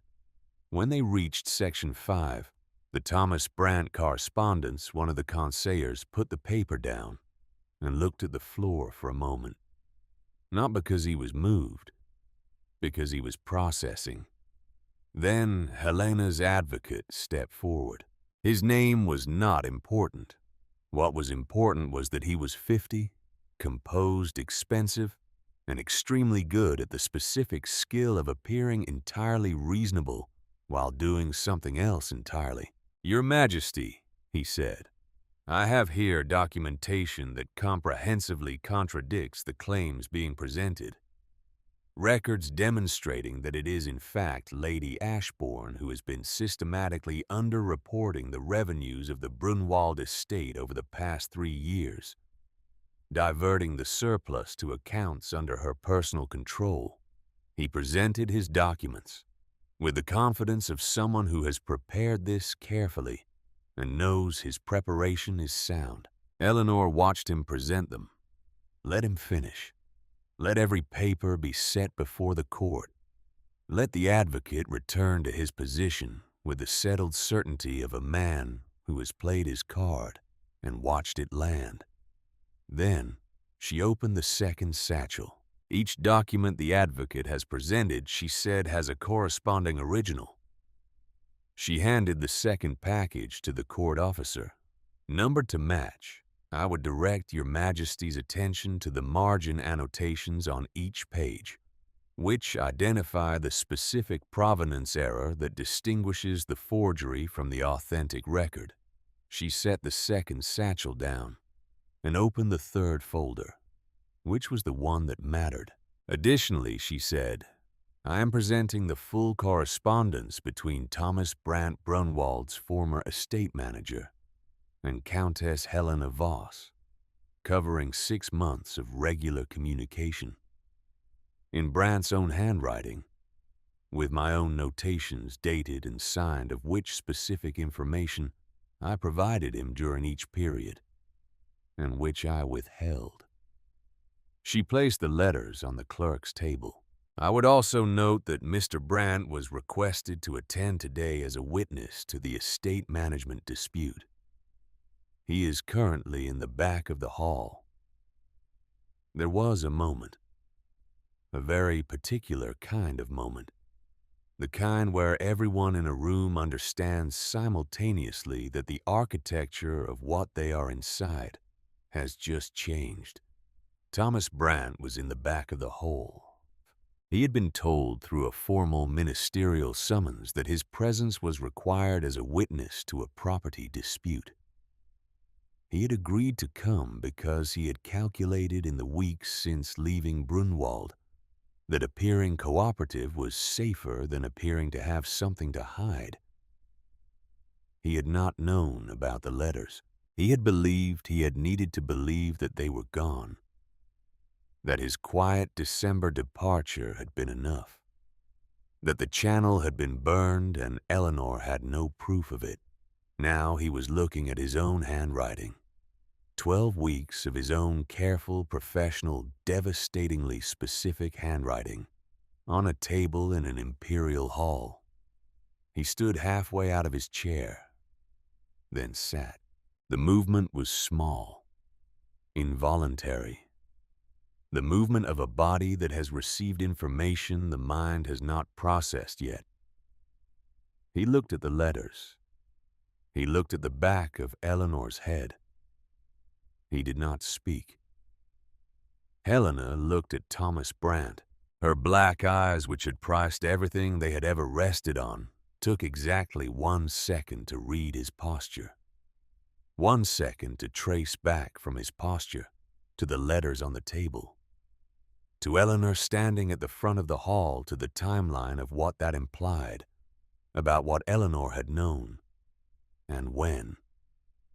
And then something happened to Helena Voss's face.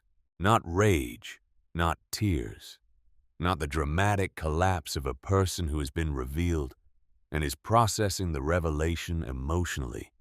Helena was not that person. Had never been that person.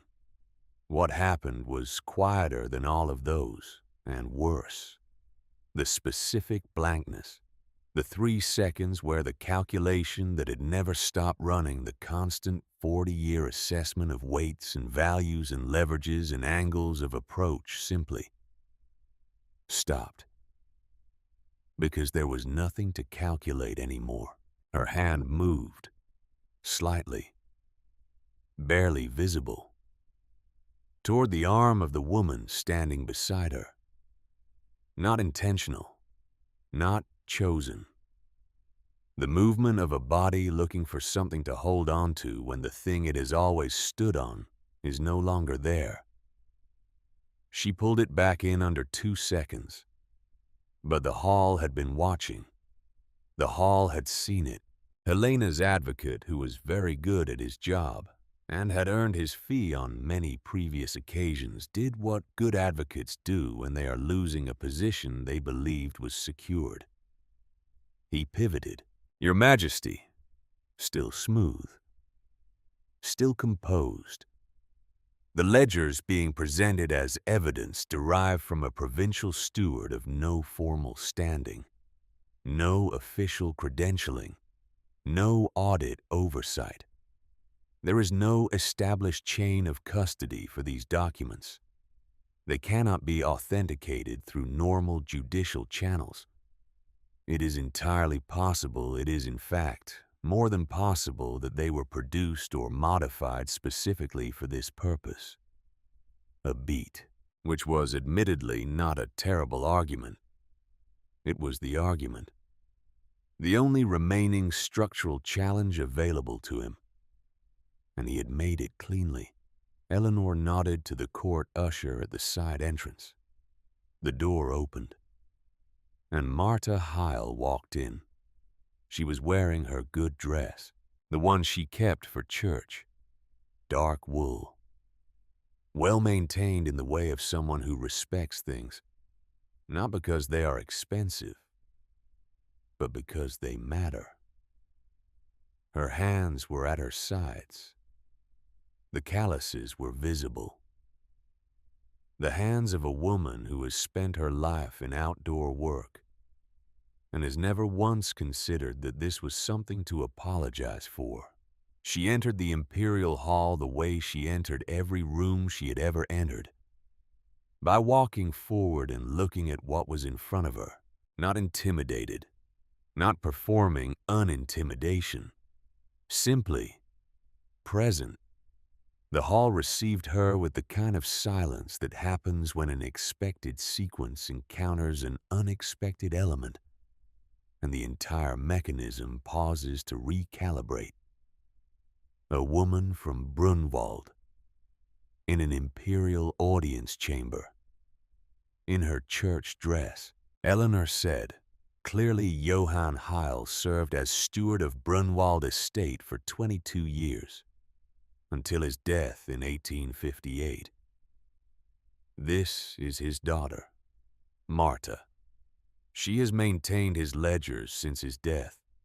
She will speak to their origin and their preservation. The advocate recovered. Your Majesty, he said. The smoothness slightly strained now, like a road that has been maintained perfectly until this particular section. A private individual's informal testimony.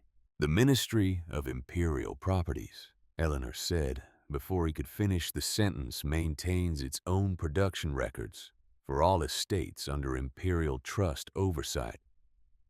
Those records, copies of which are in Section 1 of the dossier, confirm the yield figures in Johann Heil's ledgers, year for year, field by field, every entry, for the full 22 years of his tenure. She paused.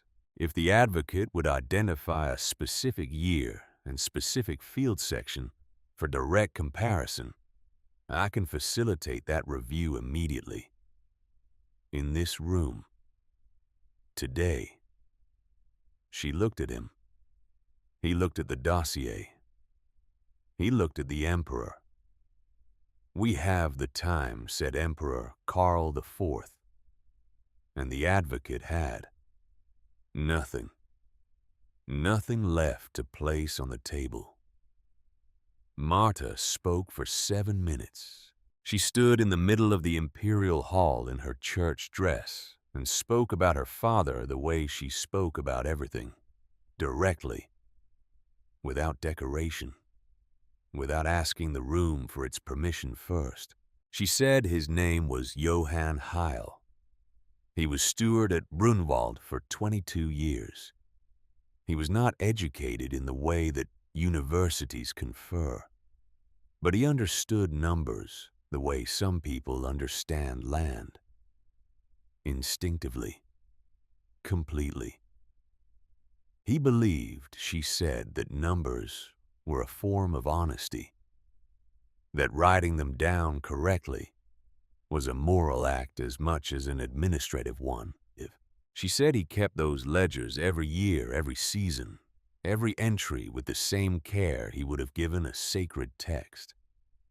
Not because anyone required it, not because anyone was checking, because the truth documented properly belonged to the future, even when the present could not use it yet. She said she had kept them after his death, because they were his, because she did not throw away things that mattered to people she loved. She said she had not known, until Eleanor explained it 2 years ago, what they contained or what they could mean. But her father had known, or had known enough. He had told her, keep them. Someone will need them. Someone always needs a true account eventually. The hall was very quiet.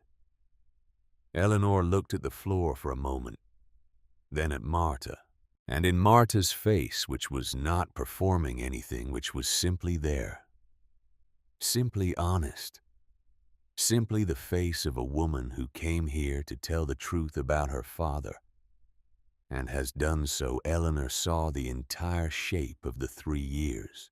The barn school, the East Field, the Saturday mornings with chalk and children, and the specific belief that understanding is available to anyone if someone creates the conditions for it.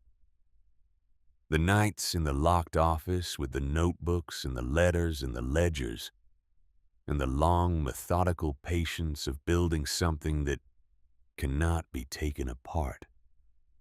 All of it coming back in the form of a woman in a church dress, standing in an imperial hall, speaking plainly about a dead man's faith that the truth could wait and eventually be found.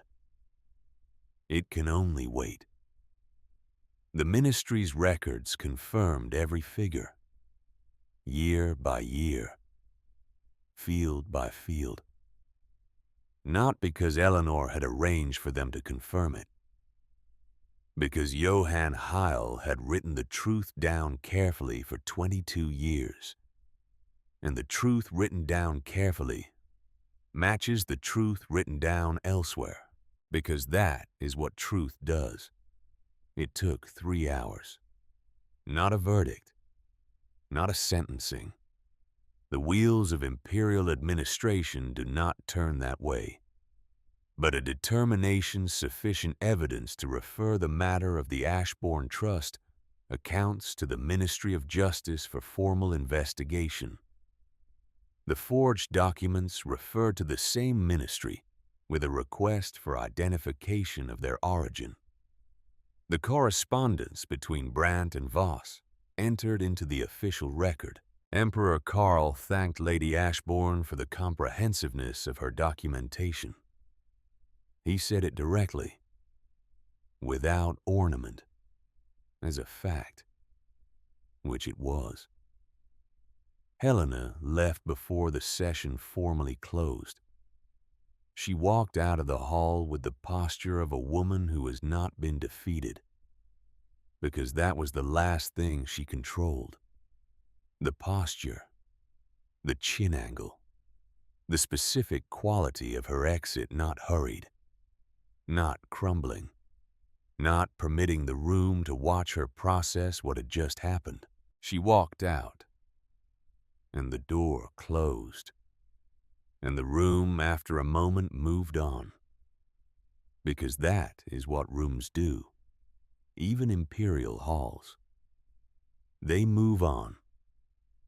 The honorary positions Helena held in various imperial charitable and advisory bodies were reviewed over the following 6 weeks, retired one by one with the careful administrative language that means this is being managed quietly, so that the institution does not look bad, but it is being managed completely.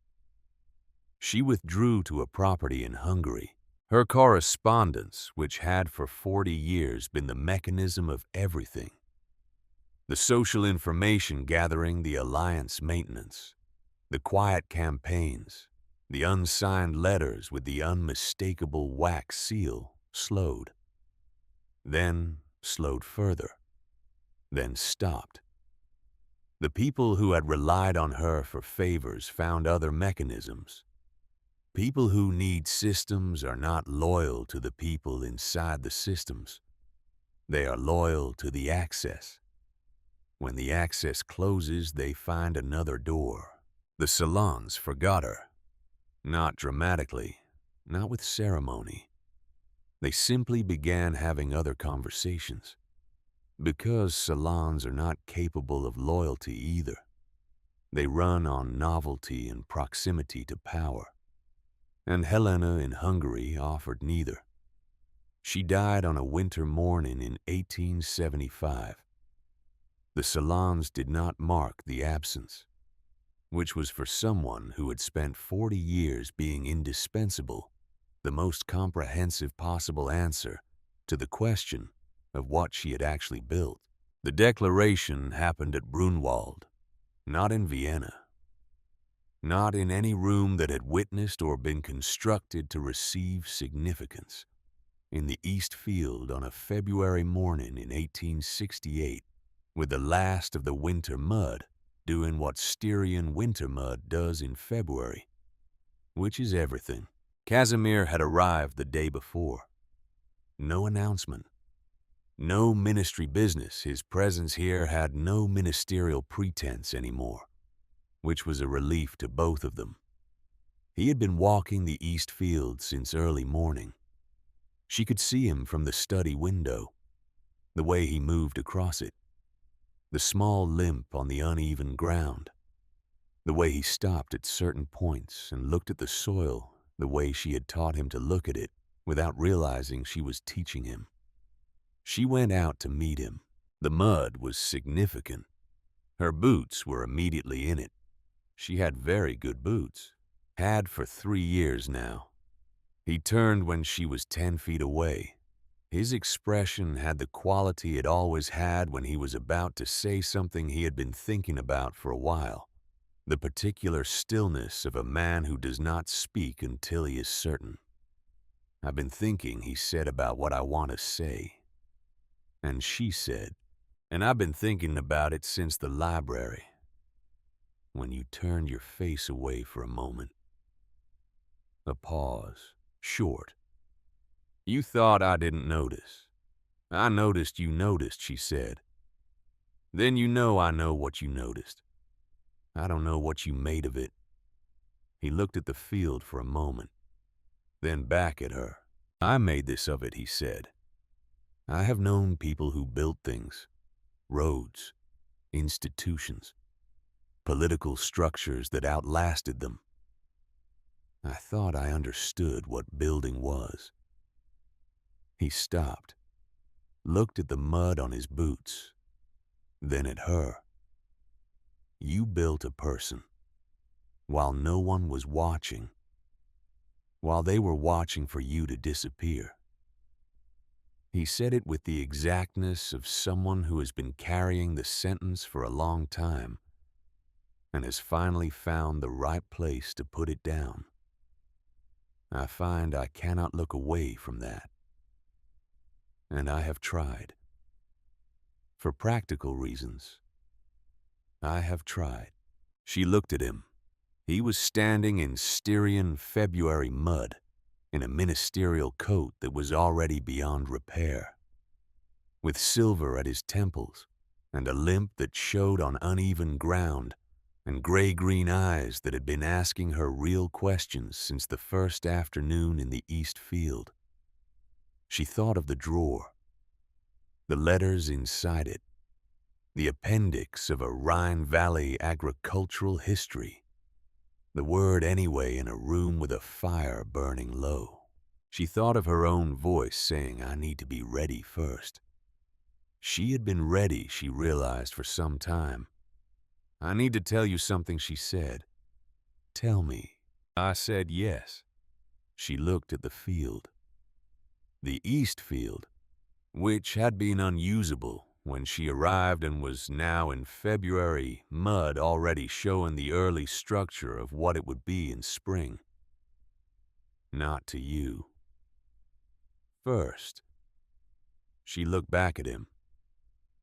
"I said yes to this, to myself, in the first winter. When I decided to stop auditing the losses and start building what was possible." A pause. "I needed to say yes to myself first, before I could mean it when I said it to anyone else." He was quiet. And now he said, "And now," she said, "I know the difference." A pause. "Yes." He did not move for a moment. Then he said, "I also have something to tell you." "What?" "You have mud on your coat." "I always have mud on my coat." "Yes," he said. "I know. I find I like that about you specifically."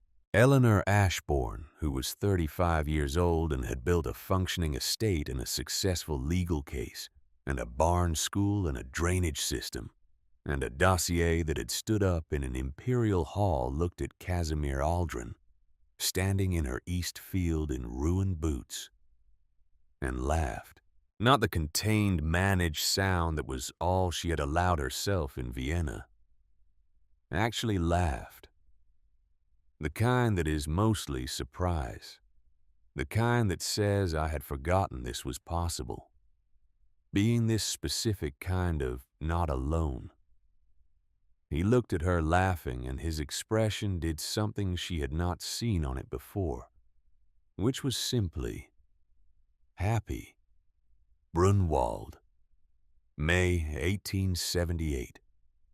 10 years since she said yes not to Casimir, but to herself in a frozen field with mud on her boots, and no one watching. The orchard was completely in bloom. Apple blossoms in the kind of abundance that only happens when the previous winter has been exactly the right kind of cold and the soil has been managed correctly for several years. White flowers everywhere. The smell of it clean and sweet and temporary in the way that beautiful things are always temporary, and that is part of what makes them beautiful. Eleanor was 46. Her hair had silver in it now. Not dabbling the way it had been 2 years ago, committed. At the temples and threaded through the auburn, which had not given up entirely and which she suspected never entirely would. The birthmark along her right cheek had lightened at the edges over years of Styrian sun, become less defined, more simply part of the face she had, which was her face, always had been. Always would be. The main house had been repaired properly 8 years ago, solid and warm and lit in the evenings in a way that the first winter version of Eleanor would not have thought possible. The east field was green, had been green reliably for 7 years. Hass's drainage work held up every spring, because good work done properly does. The barn school had moved into a real building 6 years ago. Stone. 2 rooms. A teacher Eleanor had trained and who had now developed her own methods and who had opinions about those methods that were sometimes different from Eleanor's and always worth discussing. 40 children enrolled currently. A waiting list for next year. The Vienna school had 120 women per year. Government funded for 4 years. 2 buildings. A board of governors that Eleanor still attended quarterly, though the director now was a woman named Therese, who had been one of the first 12 students and who ran it with a competence Eleanor found genuinely humbling and also correct. The things she had started were continuing without her, which was the point. Casimir came out the side door with a letter. 52 years old, silver-haired now in a way that was no longer at the temples, but simply committed throughout. The limp barely visible on the flat courtyard, but present on the orchard slope which he had stopped minimizing somewhere in the 5th year of walking these grounds. Ministry, he said. I know which one, she said. You haven't answered it. I'll answer it this week. He stood beside her, looking at the orchard. The way they stood together in places which was without requiring anything of the silence. The silence of 2 people who have said everything they needed to say and discovered that the quiet on the other side of that is not empty. It is full. From somewhere behind the old cellar building, a voice. Clara. 8 years old. The same auburn hair that went everywhere. The amber eyes that had Eleanor still thought an unfair amount of her own stubbornness installed in them. Ernst, you are wrong. There are 4. Ernst. 10 years old. The silver-gray eyes that were Casimir's and the jaw that was entirely Eleanor's, and the specific expression of a boy who knows he has made an error and is calculating the fastest route to seeming like he knew this all along. "For what?" said Casimir. "Eggs. Nest in the old barn.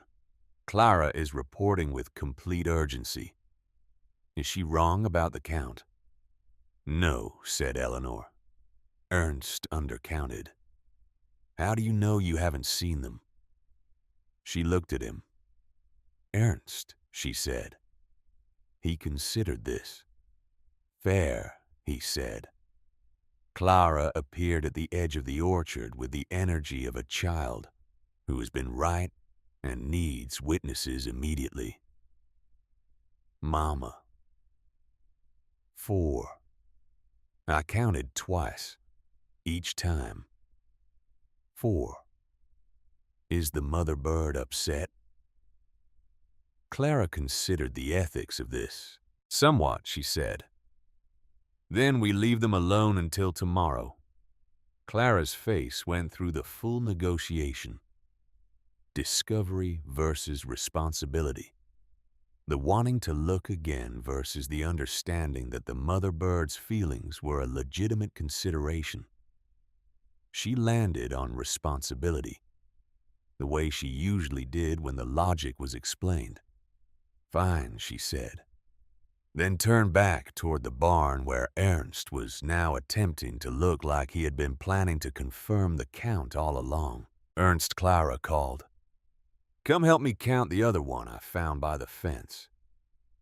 He followed her, without arguing, which was new and promising. Eleanor walked back toward the house to find the ministry letter and write her answer. She found it on the desk under the soil survey she had been reading that morning. Read it again. The Imperial Properties Conference in September. The topic this year is state management models as a framework for administrative reform across the empire. They wanted her to present Brunwald. Second invitation this year. Third in 3 years. She picked up the pen, wrote the response. "I accept. I will travel by train." Put the pen down. She walked back outside. The afternoon had the quality it gets in Brunwald in May, when the conditions are exactly right. The apple blossoms throw in that light. The earth warm enough underfoot to feel deliberate.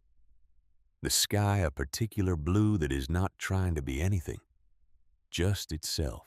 She looked at the east field beyond the garden wall, green and solid, and exactly what it was supposed to be. At the aqueduct column visible from the upper field, the one with the small bronze plaque installed 6 years ago. Installed because the workers of Brunwald had asked for it, because they wanted the thing that had brought water to the east field to carry a name. Built by E. Ashbourne, water for those who stayed. Marta had suggested the wording.